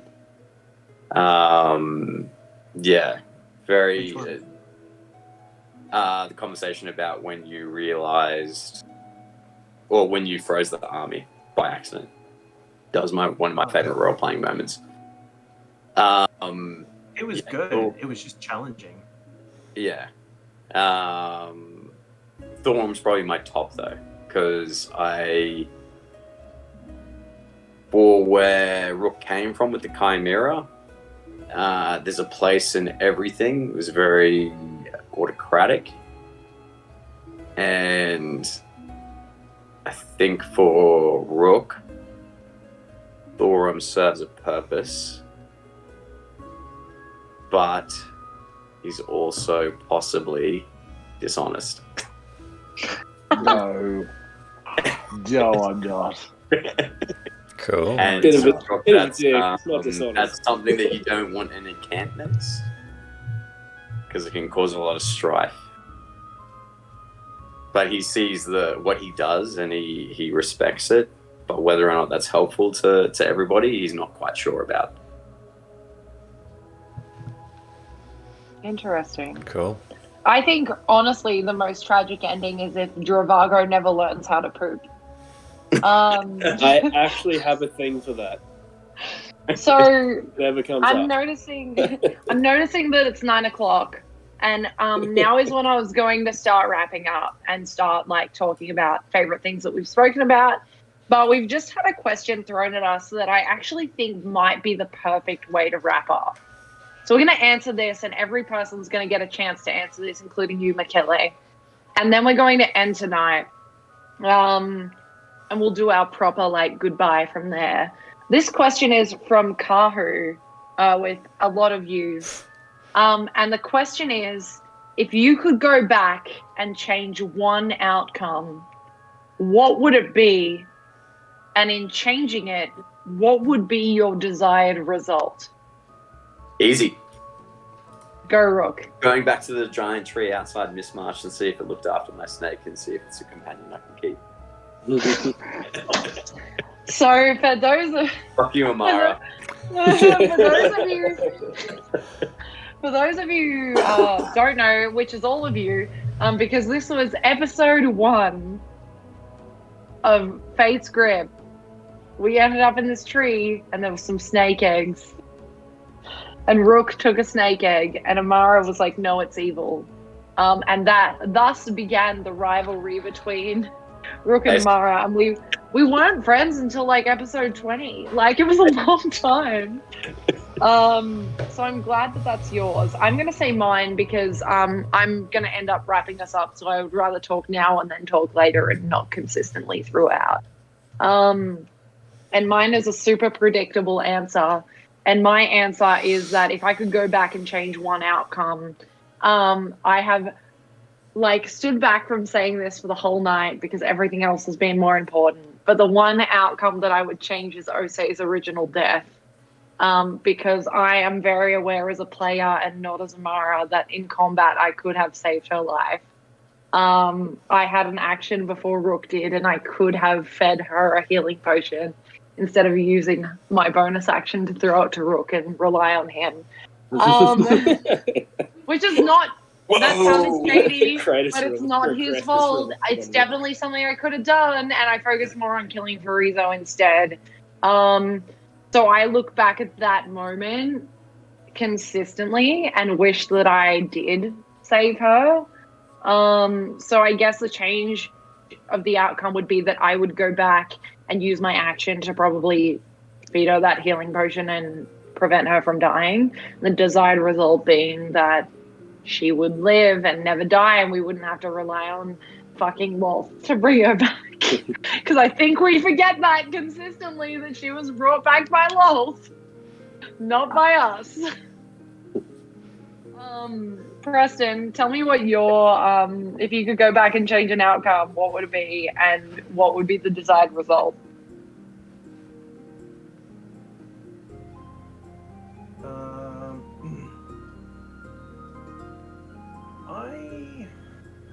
I'm not sure. There are plenty of times where I've gone like, oh, that could have gone a little bit better, or a couple of roles where I just didn't quite achieve what I wanted to. I guess knowing a little bit more context from the most recent situation with Travago and his motivation behind his reasoning behind why he decided to throw his hat in the ring and keep it there, I guess. I probably would have tried a little harder to talk to him about it. Yeah, so there are plenty of other, I think, times in the past that I think I would change, but this one I felt was quite pivotal, and I'm interested to play that out regardless, and how that's going to affect our relationship as two. We're not like distant in the party, but like we're probably the least developed, I think, in terms of our relationship. We've had a little moment where I was helping you creating some the ring, but yeah. Actually, sorry, you go. No, so I was just going to say, I've had ideas about a couple of different things too that have been mentioned tonight in the questions, and it's just, and I think part of the development between the characters is there's very little downtime between chaotic events. So, yeah, I'm like, oh yes, this will be a good, and I guess maybe that's where Michele's derailed us, or Travago the most, is sometimes he's like, okay, some serious shit's gone down, like next little downtime is one way to maybe approach that. And then it's like, so anyway, I was just like, because how many times did I ask Amara about like, oh, can I show you something in the night sky? Fuck. We're getting attacked. Well, let's just pop down to the sky and hit us with tentacles. Yeah, that's, I guess that's it as well. Like, there have been a couple of times where I've gone to roleplay something, but it just never fit the situation. But that one in particular, I think what I was hoping for was that Char would have a master stroke, I guess, against Obra Dinn, and completely remove his machinations. So if there was a way to satisfy both sides, I would definitely have tried to approach that differently. But I guess in just that you don't know in the moment, right, what it's going to take. So hindsight is I think it's also one of those things of trying to stay true to what the characters know versus what you know. Yeah. And yeah, it's difficult to make decisions sometimes based on that. But I guess in the spirit of the game, I try to not go, look in the fucking bag. Yeah, of course. Yeah. Wait for the night.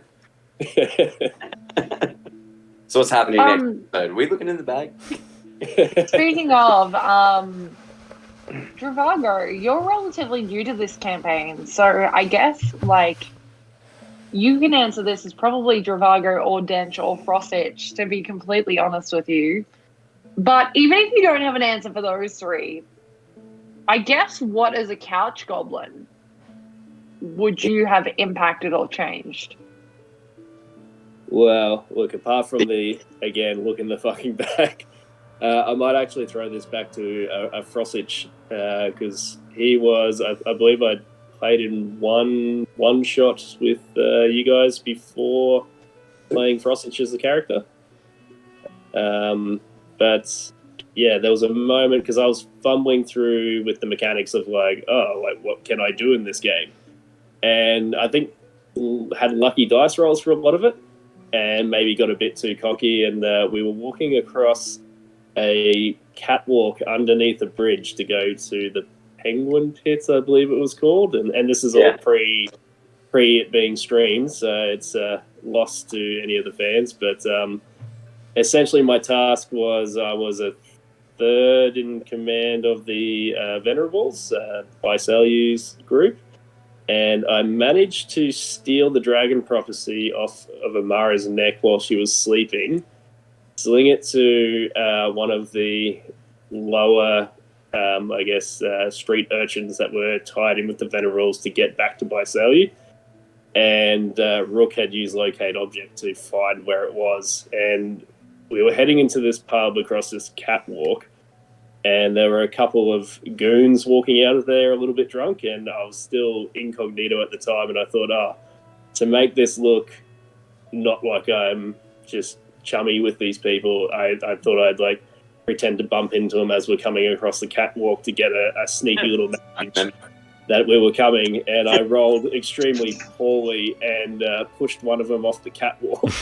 And he was about to plummet to his death, so I kind of had to grab him and save him, which I think gave me away. And from then on, it went bad for Frosich. The Ranger jealousy of Rook. I should say that was a ultimate betrayal moment for fucking Amara. She was like, "Bitch, I was just sleeping. How dare you?" As Rook didn't know any wiser, he was like, yes, but I think that might be, I'll use that as my outcome moment. If I had maybe rolled better or chosen a different approach there, I may have still been a little bit more incognito once we actually, I guess, confronted Bisalu. I wouldn't have been hogtied and presented in front of her. Maybe could have done something else. I love it. As much as I enjoy the visualization of Frosich hogtied in front of Bisalu, I would love to know Thorum, our favorite cleric, what? Cleric anti-hero, potential worst ending in the campaign character. If you could change one outcome, what would it be, and what would the desired outcome be? What would it be? Well, there was a moment when, after the battle in Shan, where that giant warforged came out of the ground and did damage, there was a moment where Malestra was there at the time, and she was caught beneath a rock, beneath some rubble, and she was really badly hurt. She was so close to death. And was she? Genuinely, yeah, was she? As far as I knew, she was. And she looked pretty bad from what... I rolled a medicine check, and I probably rolled pretty well. The description was that she was... I probably rolled pretty well. No, I did roll pretty well. And the description was that she was an inch away from death. And what I was going to do was there were her two companions there with her who were trying desperately to heal her. And as I saw him walked up behind them and lifted up the stone up off of Molestra, and they freaked out, these two attendants who were trying desperately to save her life. And my next move was going to be to use the command spell to tell them, no, don't worry about her. Go and help the others. She'll be all right. And then just leave her there. Because Jeez. she's one of the 12. But I was like, that's a little bit too evil. And it would be better if she lived to tell the tale of how the five defeated her. And I even included in the little mural that I snuck out and made in the middle of the night to commemorate the battle, I even mentioned that there's a little depiction of her squished beneath the stone in the bottom corner of it still. And it's still there. So yeah, I probably, knowing what I know now, obviously I wish I had just done the wrong thing. I was like, that's way too dark and way too evil of a thing to do this early in the game. Was it early? Yeah, well, that early, I don't know. I didn't know how many episodes we're going to go for. Let's round it up with our wonderful DM. Michele, if you, thinking back to all of the choices you've had to make as multiple NPCs, as a storyteller, etc., I want you to take driving the story out of it. I want you to take our consideration out of it and just what your characters were feeling at the time. What is the biggest kind of, if you could go back and change it with one of your NPCs drives at heart, what is the number one thing that still would tug at that NPC's heart as to, I need to change this outcome, and what would the desired outcome be? I can see Michele rubbing his face. I think his biggest change would be picking a different group. That's fair. I wouldn't blame him for it. I was I'm thinking. going to get throughout the house. I was thinking about this entire time you were all talking. And look, I'm my own worst enemy with critiquing, right? No matter what the dice roll is, no matter what your decision is, I can change stuff, right? I've got the power. But so you're saying if I could change the outcome of an NPC, or just one thing in general, and if you need to take yourself out of it and use an NPC, I would love for you to do it, because I don't want you to think of this as a DM. I want you to think of this as a storyteller. I think two things. I have to. It's an item that you've received, and it's an event. Or no, actually two items. I would change two items, not get rid of them, but change them. I feel like you don't really know what the power of that teleport to other planes disc is all about. I think that's a bit OP, to be honest with you, but you haven't really used it. I think that should have. If I could change one thing about it, I probably would that. But I'm sticking to it. I'm not going to secretly change it now. That would be a bit unfair, but because you know what it does. I feel like the reason for that is, again, a bit like the byways and the doors. The potential is otherworldly. You've got such power in your hands with that. I think the other item that I really want to, as a storyteller, a little bit more than anything, are the dragon prophecies. I think for now they've taken more of a backseat than I would have liked. And as a storyteller, I don't think I've really helped you understand the severity of leaving them by the wayside while Fresno Blue starts to seep into the world more and more. And I think with what you were saying before, Jordan, about, what's in the bag, I think it sort of all ties together. But then again, you haven't really come across a reason to look back at the dragon prophecies either. You're defeating minor enemies at the moment, and I think that's Minor? So you're saying it's your fault, Michaela? What's that? What? You think it's your fault then? Yes. Yes. That's such a fucking cop out. I'm sorry. What? Such a dad move. That's such a dad move. He's I've right. got a person. I've got a person that you, if you want, I can say what the outcome I want to change of that NPC. Oh, we love these juices. Yes. Go to the NBC one, and then I want to comment on everything you've said before I wrap this up. Okay. What time we got? Okay, we're good. The NPC, I think I want to change the outcome for. I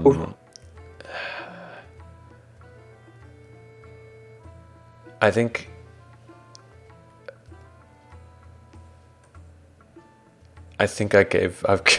I've given Foresee a bit of a hard time. I think as a character, he's been through a shit show.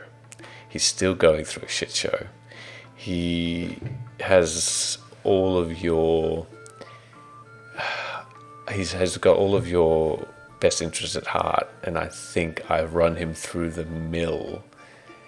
He's just been the closest person I've just been. Let's just give him all of the lugging of all of the pressure and all of the circumstance, and this is no different. He travelled with you to the library, and I think if I could change one thing, one outcome, I wouldn't have brought him back in the form of the librarian. Oh. There you go. Ooh. And please wrap up now.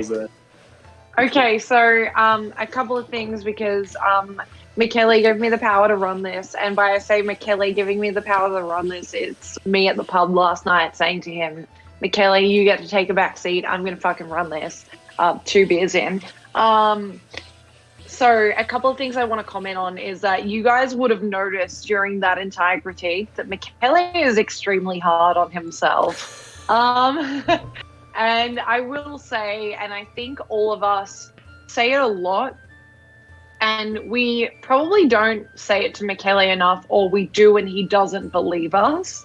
But we have an opportunity, a really unique opportunity that came out of a time in COVID that we just wanted to do something a little bit different and have a little bit of fun and really like low-key promote how great our DM is on Twitch to pass the time. And out of it came this 70-plus episode campaign that I know all of us are so invested in. And it's not necessarily because Ben and Preston and Jordan and Sheldon all come to me and say, wow, I'm so invested in this. But it comes out of the fact that I can go to each of these people and ask them their opinion on something that has happened throughout the campaign. And it doesn't come from them as people, it comes from them as characters. And I think it's one thing to have a campaign and to answer as a human being. It's another thing to come through a campaign like this and have answers as a character. And I think that is a showmanship of the story that Michele has curated for us, but also the players that we play amongst and the effort that they have put in. So I want to take a moment to just acknowledge that, because I think if Fate's Grip had have launched with, honestly, even us as DMs, it wouldn't be what it is today. But also, I just want to acknowledge the amount of questions I had to scribble down in a notebook tonight. I have about 3 pages worth of questions, and we only answered 4. Jesus. I just want you to know that. So that to me says a lot about each of you as human beings, but also as Michele as a DM. So I think we need to take a moment to just acknowledge that, because January 2020, we're in July 2021. It's a very long time away. We're about to enter episode 73 or 72? 32. 72. Is that right? Yeah. McKelly's nodding, so I'm going to assume. Episode 72, which is just a huge achievement as a whole. You guys heard an entry to the campaign we had at the start. If you want to hear more about the campaign and what we have done as a whole, you can actually watch back on YouTube. We started episode 23 streaming-wise on YouTube, Fate's Grip. And you can listen throughout the campaign. If you don't have time to listen throughout the campaign, that's absolutely fine. You can hit up Talera79 and Ham the DM on Twitter and find out what our Fate's Grip wiki is online and see all of their episode guide summaries. They're up to episode 27 at the moment. Otherwise, you can tune in whenever we decide to do this and discuss more about the campaign so far, our thoughts. But it has been a fantastic night. We just want to thank you as a whole for all of the support you have shown throughout the campaign. MVCDM, if we had episode 1 to 22 to show you, we would show you. We started streaming it, I think, around episode 19, but we lost about 4 episodes, having realized that Twitch deletes them every 2 weeks.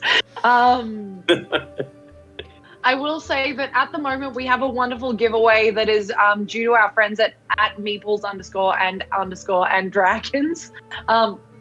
I said that wrong, but it's Meeples and Dragons. You can look at our pinned tweet on Twitter /Fate's Grip and win the Bard glass. It's super sexy and it's super reminiscent of Barclays the Viper. It'll take you to the elemental plane of air. You'll have a great time. Tonight's code word, which I'm going to shout out, is actually just Quip. So I was if you thinking want the to same quote, thing. if you want to quote Quip in the tweet, and if you put it in a sentence, I'll double the entries. Other than that, you can tune in at 6:45 p.m. Australian Eastern Standard Time tomorrow night for Fate's Grip, episode 72. Curtains, where it won't be me in charge. It'll be our wonderful Italian DM Michele, who will say it super, super sexily. Otherwise, take us out, Michele, and we will see you tomorrow night at 6:45. Buonanotte a tutti. Ciao for now. See you later, everybody.